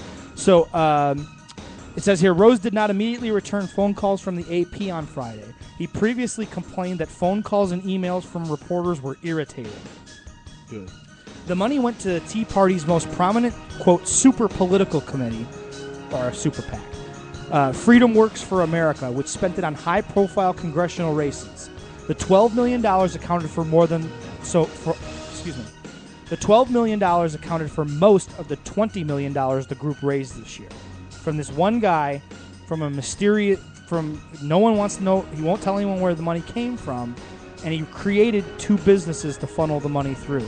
Because how come we have to come up in with this where country, we got our money we have allowed businesses to be people, and this is how people are manipulating it. Freedom Works did not respond to the request from the AP for an explanation, although CEO Matt Kibbe told Mother Jones Magazine Friday, quote, "I don't know about those donations. It's the first time I've heard. 12 million of the 20 million you raised, this is the first you've heard of these donations." This is how they answer it. It's a big fuck. Right. When AP asked Freedom Works weeks ago to explain the source of Rose's earlier contributions, a spokesman for the group declined to discuss the money and said his group adheres to the law in disclosing information about donors. The contributions are a glaring example of the murkiness surrounding who is giving money to politicians in modern elections, shaped by the new federal laws allowing unlimited and anonymous donations. The law has allowed wealthy executives, corporations, and other organizations to establish shell companies and mail drops to disguise the source of the money they give to political groups and politicians. But the mysterious donations linked to Rose by far eclipse any suspicious amounts paid to support the campaigns of President Barack Obama or Republican Mitt Romney. Rose made the latest $6.8 million in contributions, even as the AP and Knoxville News-Sentinel were jointly investigating $5.2 million in suspicious donations traced to one of the two companies during October. That company, Specialty Group Inc., like the most most plain name you've ever heard, right? Filed incorporation papers in September, less than 1 week before it gave Freedom Works several contributions worth $125,000 and $1.5 million. So this company was created, and a week later donated $125,000 and then $1.5 million to this specialty group. It was and the company. Should there be some kind of rules where they got to be in business for X amount of years before they can actually? You would think, but this is because during the Bush administration, they changed the rules and they said companies were people, and they did anonymously and they can just create companies to funnel them with cash. Unbelievable. So Rose last week renamed the company Specialty Investment Groups Incorporated. That firm and Kingston Pike Development Corporation, which Rose also registered and owns, were used to steer the latest $6.8 million in contributions to Freedom Works. Among other amounts, Freedom Works spent more than $1.8 million of the money on Connie Mack's unsuccessful Senate campaign in Florida, and a similar amount opposing Tammy Duckworth, who was elected to Congress in Illinois. So they spent $6.8 million, and they didn't even win. That's the best part. And they want to say we're broke as a country. We're spending businesses are spending $6.8 million to try to get people into office. For what? For kickbacks. Right. Everything's kickbacks. For whatever their secret fucking business really is. Yes. Which sounds to me, if you're just going to tell me it's a family secret and you're going to create fake businesses to funnel the money, that sounds to me like you're fucking laundering money. Absolutely. You're getting the money from illegal means. You don't spend that kind of money and not expect something in return. Right. Ever. And what pocket is it coming out of that isn't traceable? You know what I mean? Think about it. Right. So. And it's anonymous, and they don't have to tell you where it's coming from. Yeah, that's, Under U.S. law, corporations can give unlimited sums of money to outside groups supporting candidates, but not if the sole purpose is to make campaign contributions. So they have to go through these stupid little loopholes and give it to another person who gives it to the person. For coming and speaking, doing public speaking, you get like $17 million for like a speaking engagement. Some weird shit. The source of the money linked to Rose is unclear. Rose identified himself as Specialty Group's chief executive, president, and general counsel, but there was no evidence that the company or Rose could afford to give away $12 million. County Register records indicate a William S. Rose Jr. listed at one of Rose's former addresses. Unplugged. Gotcha. Listed at one of Rose's former addresses owes $69,000 in federal back taxes, which a county official said Friday hasn't yet been settled. So they owe $69,000 in taxes, but they can afford to give away $12 million. Sure. None of this adds up, right? I mean, it's insane. And nobody knows this. Nobody's reporting this. This isn't a big deal. But why isn't it a big deal? That's my question to you guys. Is it as mind-boggling to you as it is me that this is allowed to happen? No, because you know what? I've fully come to the conclusion that it's just a big fucking work. Everything's a work, man, and everyone's getting kicked off and everyone's getting paid off, and we're in the end times. Like, I'm not even joking. Like, we're literally in like It's not slavery, and it's not the Depression, because people are still lined up around the streets. Walmart has turned a record profit. Right. Record profits. So people are spending money. Like I was telling you, like we talked about on the show before, you vote every day with where you spend your money. Right. Every single day. Mm-hmm. So that's people are spending money. People are buying houses. People are doing things. People are paying $3.40 a gallon. The world's moving. And it will never stop. Yeah, that's it's true. but you're just being taxed enough, and the people on top of all the corporations are just taking just enough for you not to give a shit. It's amazing. I mean, this is the kind of underground backroom bullshit that goes into our political process right now, and there's no fixing what's wrong until we fix things like this. Right, but the fact that you have to sit there and read that story and understand it and try and comprehend it is why most people I don't read that. And they skip over. It's not a big deal. And as Vito said on your last show, more people care about that bitch is pregnant in England than they do about shit that affects them every day. Yeah. The minute I hear that, I lose my mind. But I think more and more each day, I'm just kind of over it. Yeah. I know exactly what it is. So if you want, let's take a right-hand turn. Yeah. Now what do you got? All right. Here's what we got to do. We got to kill this to go to a video. So we're gonna play some videos. We will go back to the news theme. Trust me. All right. This woman here. We'll just play the longer video. She gets in trouble for trying to fuck a dog. And this is the news story behind it. So. Wait. The porno music started out. Put it up on the main screen. You got it. I love the porno these guys. Yes. What the feezy? Okay, this is the wrong video. Sorry. Wah, wah. Same girl, but I don't want to hear that guy tell me the story.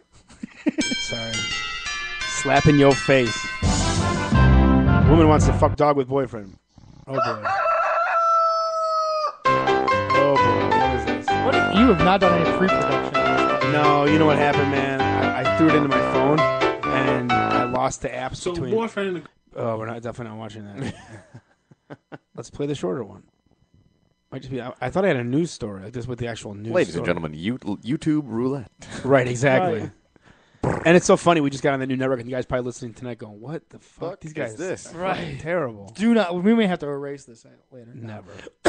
The only episode 11 got erased. You know what? But this is a Saturday special edition off the cuff show. Tuesdays we're on our game usually. Yeah, Tuesday's a whole different deal. Yeah, so I just can't seem to get to the bottom of this. You are failing miserably. Do you have a backup? Possibly. This chick, she was arrested for having sex with the family dogs since she was a 13-year-old kid. or 13-year-old teenager, still a kid, whatever, you know. And you know what people? Yeah, why are you doing that? What part of a dog makes you want to fuck it? None. I mean, nothing. It's a right? dog. It's a dog. I mean, what is it? It had to have started with like, oh, let's put some peanut butter on your snatch and let the dog lick it or off. it started became the thing she did. It started with someone not paying attention to a kid. Oh, right, yeah, because It's you're right. where it you're started. Right. You don't do that as like an adult. Like You're right, because it said she started when she was 13. Oh, it did. See, I was already blinking that out. Yeah, but that's yeah. what happens in general. Yeah, she's been No sleeping one with was the watching family her. dog since she was 13. So that was definitely what it's happened. Probably 10. Right. She's It was like, just- she's she's- like, she's oh, I'm adding a bored little- on a Yep. Saturday night. And both dad's gone, mom's working at the laundromat till like 5 a.m. Right. So just throw a This is little really peanut sick. butter. Straight up. Yep, peanut butter on the veg and go to town. Bestiality is sickening. You know what I mean?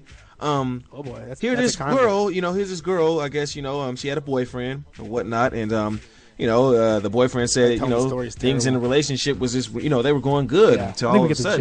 Here's the deal. That's what happened. I mean, I don't really know. We don't have to really go into that much more detail. Yeah. What else you got on the news? Let's go back to the news. An aspartame diet pop deal.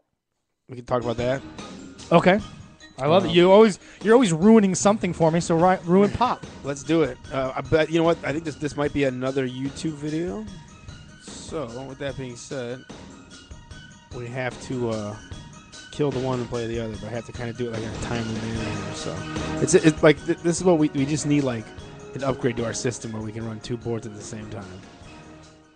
So yeah, fade that out. There we go. Good. Okay, now we're back over here. Turn it back up. Why didn't you stop on me, you cocksucker? There we go. Hey. Jesus Christ. Heavenly Father for us. Oh boy. See, this is what happens. Giving us a little bit of an intro that I didn't have ready for. Approved by the FDA in 1981. The federal... I'm not going to read this whole thing. Let's double check this. This is a fucking... Oh boy, buffering. Look at this guy. Is the volume up? No. It's up over here. Dude, you are failing miserably today. Sorry, man. You see, the video does exist. I mean, it is here. I don't know why I'm Hello. not getting volume. Yeah. It's like a phone call with corpse phone. It's not really working out. Oh, man. Let's see what else we got. 8-minute 9/11 clip.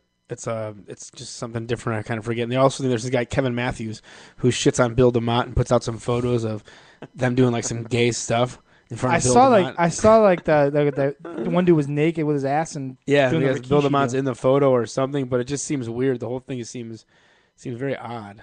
So, ew.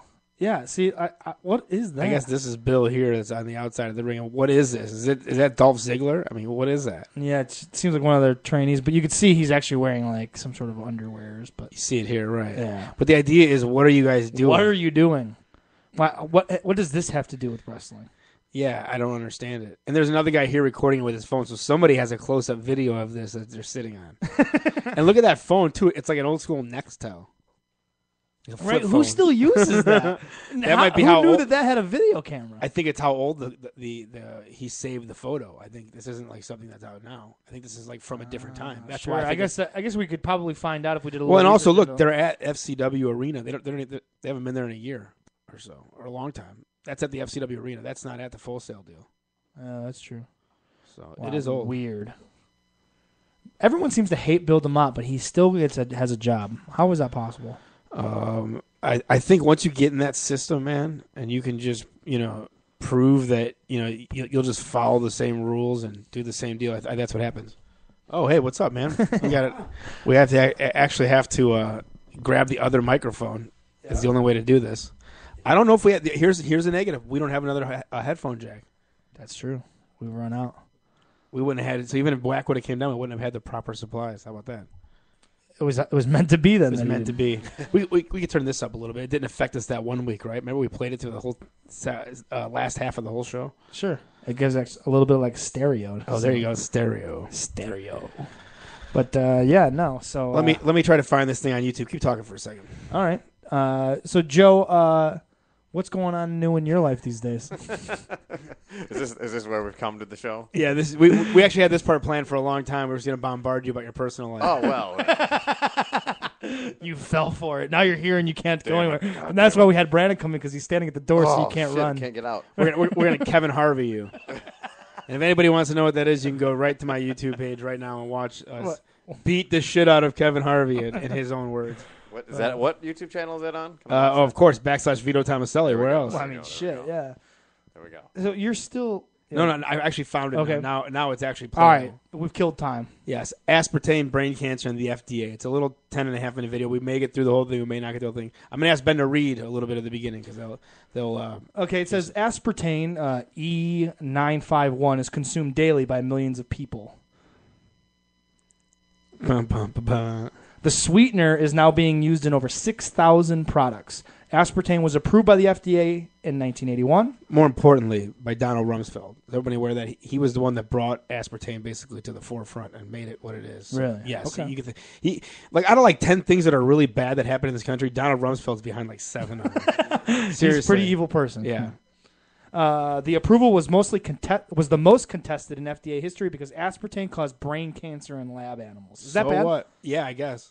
They're animals. The ingestion of the widely used artificial sweetener called aspartame, better known This as... is from 60 Minutes. Can we also sum it up to aspartame's diet pop? When they say there's no sugar in it, right, they're using aspartame. Right, So like Equal and 100%. So when you're, the shit that makes my coffee favorite, delicious. my favorite is overweight people that drink diet pop and they think they're doing something. They're actually, this is worse for you than sugar. Worse. They're doing worse damage. That's the same trick they used to do with cigarettes. What they finally did away with was the whole light and ultralight thing. You can't do that anymore. Oh, there's no ultralights anymore. You can't do that. Now it goes by color. The packs stay the same color, but they can't put light and ultralight on packs anymore like that. You can't. Why? Because it was false fucking advertising. It's not light. It's still a fucking cigarette. It's still a cigarette. Yeah. So there's no lights anymore. It's just because like they were Marlboro finding 100s or something. people bought Marlboro Lights. Marlboro Lights is like the number one purchased cigarette, bar none. Marlboro Lights. That's what. And having worked in a couple of gas stations in my life, I could tell you that that's accurate. 90%. But even today, of you haven't worked at a gas station a number of years. I think today it's still the same with all the options and the yes, economy because and the it prices. Is, yes, because it is the. When you're out at the bar, look and see what people are smoking. It's mostly I don't see. I don't go outside with Yeah. them, so that's a whole different deal. I think they've made smoking so no one likes it anymore. I think they should, but I think you're right. In the same vein, diet pop, that whole idea of diet pop needs to. Well, here, this just to sum it up, that's Seems what like false advertising. That's what aspartame is, and anything where they say there's no sugar in it, but it's super sweet. They're using aspartame, so just people don't know that. They think diet pop's diet pop. People at work talk about it all the time, and it's I just keep my mouth shut. But here you go. Sweet or Equal may just be responsible for what the authors say is a dramatic increase in the number of people who develop brain tumors. Consumer advocates and researchers have become more vocal about what they say may be aspartame's adverse effects. They are asking the Food and Drug Administration, the FDA, to take another hard look at aspartame. We're talking about a compound that millions of people are consuming on a regular basis. Children are a particular concern, and of course pregnant women are of special concern. Dr. Deborah Davis is a leading epidemiologist who serves on the faculty of the Strang Cornell Cancer Prevention Center. She's published widely on the environmental causes of brain cancer. Is brain cancer mortality increasing in industrial countries? Without any question it is. Why? We don't know why. I mean, that's the thing that we've been very concerned about. There are multiple factors we have to look at, but one of them may be, for some people, increased consumption of aspartame. Better known by its brand names NutraSweet or Equal, aspartame is the most popular sugar substitute in the world. Since the FDA approved it back in 1981, it has become a multi-billion-dollar industry. What most consumers don't know is that aspartame's approval was one of the most contested in FDA history. Consumers have reported more than 7,000 adverse reactions to the FDA, ranging from dizziness to headaches to seizures. But the makers say it is the most tested food additive ever and is safe for the tens of millions who use it worldwide. But Dr. John Olney, who has been studying aspartame's effects on the brain for more than 20 years, disagrees. He is a neuroscientist at Washington University School of Medicine. His new study analyzes U.S. brain... By the way, neuroscientist, brain scientist, right? Isn't that what that Sounds stands pretty for? important. Okay, so if anybody knows about brains or what something does to the brain, this isn't like a chiropractor or like a dog trainer, right, Joe? Exactly. Exactly. It is a professional. It's a person that has to do with the brain and sees what things when you take it into your system, how it makes the brain react. By the end of this, you're gonna fuck up my coffee forever. Data in the years before and since aspartame's approval. There's been a striking increase in the incidence of malignant brain tumors. Dr. Olney does not say flat out that aspartame is responsible for the rise in brain tumors, but he does believe that his analysis of the data shows that it's the most likely suspect, because he says many researchers have discounted other environmental factors. And Olney says the same types of aggressive brain tumors that showed up in the aspartame animal studies over 20 years ago are now increasing in the American human population. I'm saying that there's enough basis to suspect aspartame that it needs to be reassessed. FDA needs to reassess it, and this time around, FDA should do it right. Aspartame was discovered in the mid-60s at G.D. Searle, the Chicago drug company. Searle was bought by Monsanto and then was spun off to form the NutraSweet Kelco company. The FDA originally approved aspartame back in 1974, but FDA investigators soon found serious problems in some of the studies that Searle had submitted to the FDA, and so a task force was organized to investigate many of Searle's tests.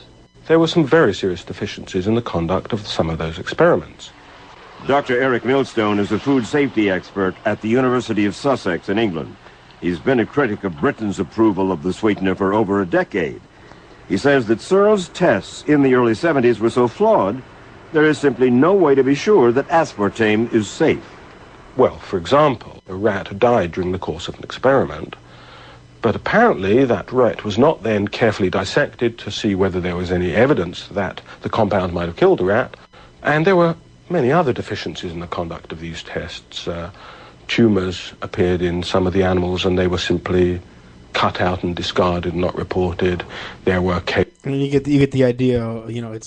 It's fucked up. What's getting me is that this is from 60 Minutes, from probably I would guess 1991, in the early 90s. I'll bet that's where this footage is from. No, cameras are way better. It looks pretty decent. Oh, look at. Oh no, it's 1965. Oh, it's got to stay in here because this is nevertheless it's old. This has got to be at least 10 years old. It looks old, but I don't know how old it is. Yeah.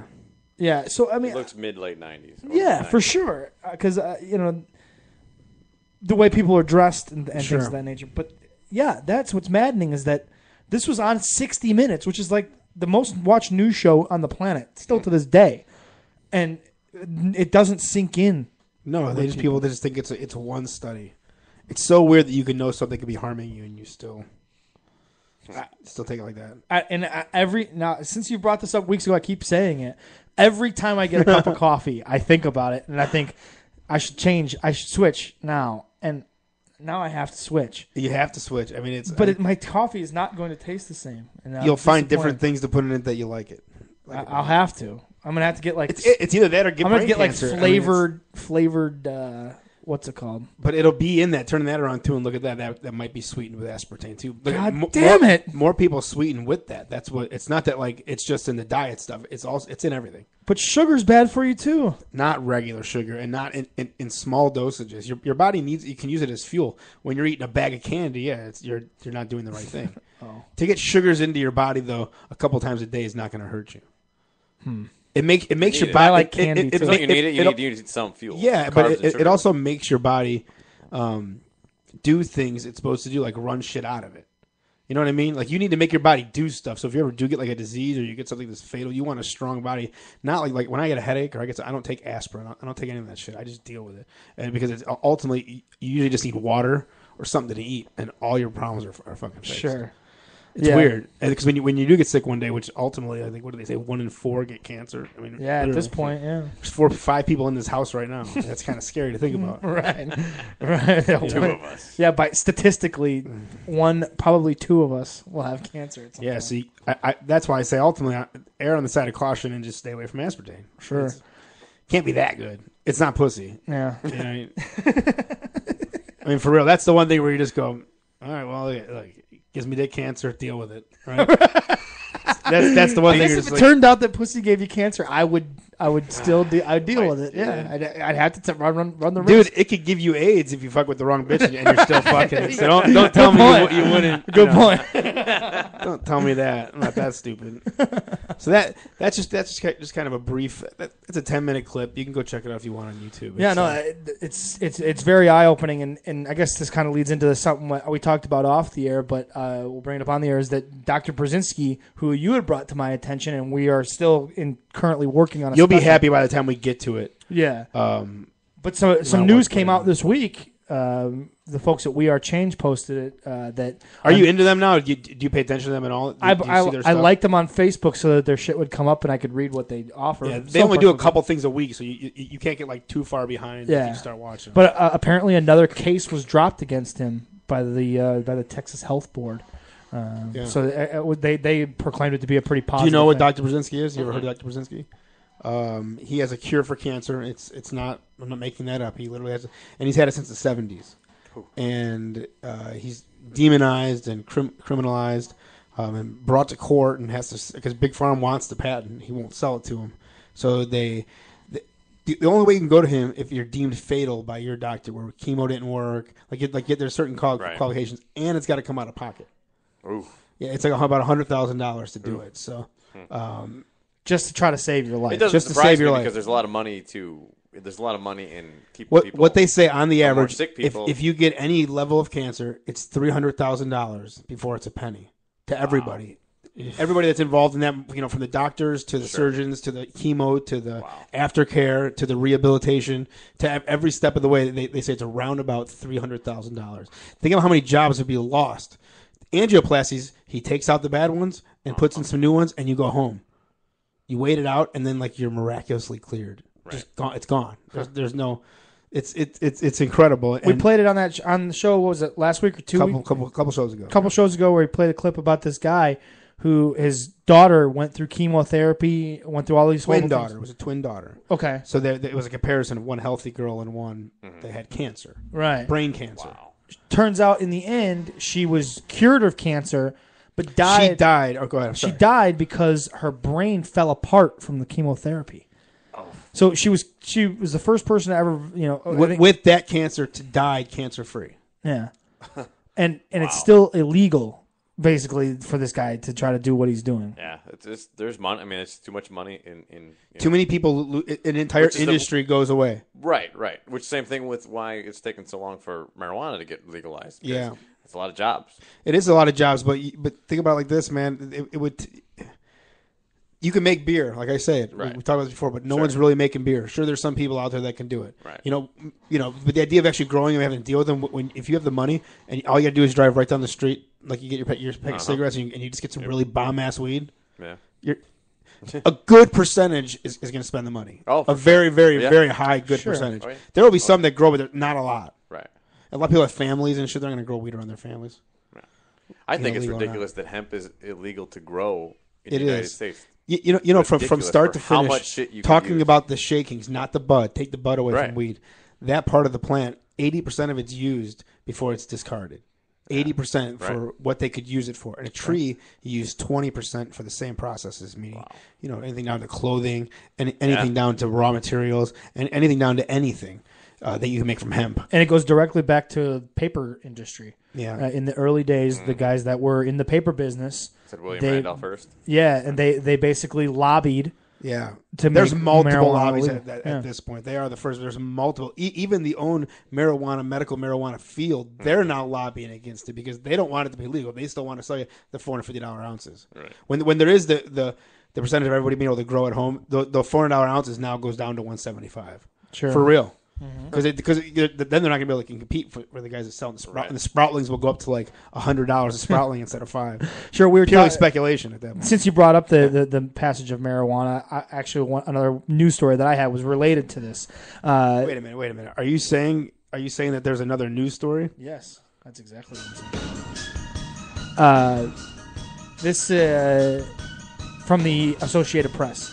Pot may be legal, but workers may want to check with their boss first before they grab the pipe or joint during off hours. Businesses in Washington state, where the drug is legal, and Colorado, where it will be in January, are trying to figure out how to deal with employees who use it on their own time, then fail a drug test. Interesting. It gets taken off the drug test. There's Yeah. you don't test for it anymore. If it's legal, it's legal. Sure. Sorry about your luck. It is another uncertainty that has come with pot legalization, as many ask how the laws will affect them. Quote, there's just an incredible amount of gray right now about how marijuana legalization affects employers, said Sandra Hagen-Solin of the Northern Colorado Legislative Alliance, a coalition of chambers of commerce. Police departments are especially worried. Officers take oaths to protect They're laws, worried. state and federal. In this case, pot is still prohibited under federal law. The Seattle Police Department is reviewing its policies on drug use by officers and prospective officers, spokesman Sergeant Sean Whitcomb said, adding that it is unlikely off-duty officers will be allowed to use pot. The department might ease its requirement that applicants not have used marijuana in the previous 3 years. The Denver Police Department... So ridiculous. Yeah. The Denver Police Department is reviewing Colorado's marijuana law, which goes into effect in January. The department has no immediate plans to change the employment practices, spokesman These John people Winston. risk their lives every single day, and they can't go home and smoke a joint to chill out. Yeah. I mean, it's the most shocking thing on the planet to me.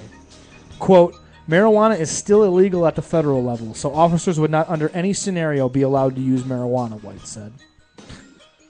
White's a douche. Other employers, especially those with federal contracts, are concerned that the new laws mean what the new laws mean for them. One group of Colorado businesses has pleaded for clarity in a letter to the White House, which hasn't said if it would sue to block the law. Quote, the uncertainty created will cause havoc for our members and hamper their efforts to maintain drug-free work sites. Interesting. Why are the rules any different than they're drinking alcohol? It should follow 100% the same guidelines. Right. It should just adapt if it's a the job, same guidelines. you shouldn't be. I mean, you shouldn't drink on the job. If you, I mean, 100%, or come in high. Like it's the same rules as Same alcohol. thing. It's 100% on your Same time, thing. and it is what it is. Right. You know, it came up at work. This church person at work told me that marijuana leads to prostitution. She said, "Girls suck dick for weed." I said, "You can't tell me. You can't find me a story of a girl sucking dick for weed. You can't. No. Right. They don't exist." I go. Those are the hard drugs. She goes, "Oh, so weed's not a hard drug?" And it's like, no, no, it's not a drug. It's not a drug at all. Sorry, it's not cocaine. Girls suck dick for cocaine. They suck dick for heroin. Sure, they're not doing it for weed. It says Colorado's lawful off-duty activities law says workers can't be dismissed for legal behavior off the clock. A case pending in the state appeals court could settle the question. The case involves Brandon Coates, a telephone operator for Dish Network. Paralyzed in a teenage car crash, he's also been a medical marijuana patient in Colorado since 2009. Coates was fired in 2010 for failing a company drug test, though his employer didn't claim he was ever impaired on the job. Coates sued to get his job back, but a trial court dismissed his claim in 2011. The judge agreed with Dish Network that medical marijuana use isn't a, quote, lawful activity covered by the law. Oh, I may have just seen a spoiler. Coates appealed. How? The show hasn't even started yet. Yeah, it has. Someone's It's going talking to about start it. at 7. Oh, I thought it started at 8. No, 7.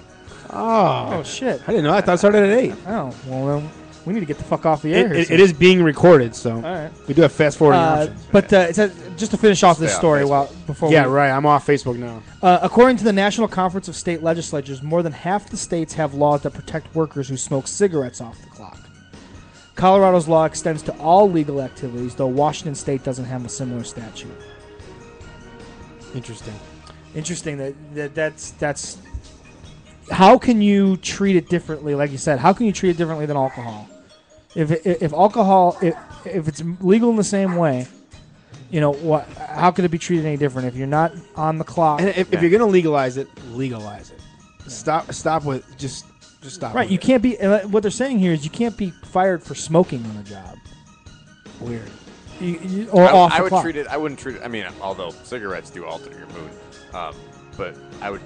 So does caffeine. There's everything that and I'll tell you what about weed. The more you smoke it, the more throughout the day you smoke it, it turns into a cigarette high. Meaning it's just a quick little kind of buzz, and that's it. You're not like like if you don't smoke weed a lot and then you smoke once, you're like, how do people do this all day? Like, if you smoke weed all day long, it really it doesn't affect you. It just rounds your corners. Exactly. Honestly. You just tune up the band. Just tune up the band. So and that's purely speculation, but proven speculation.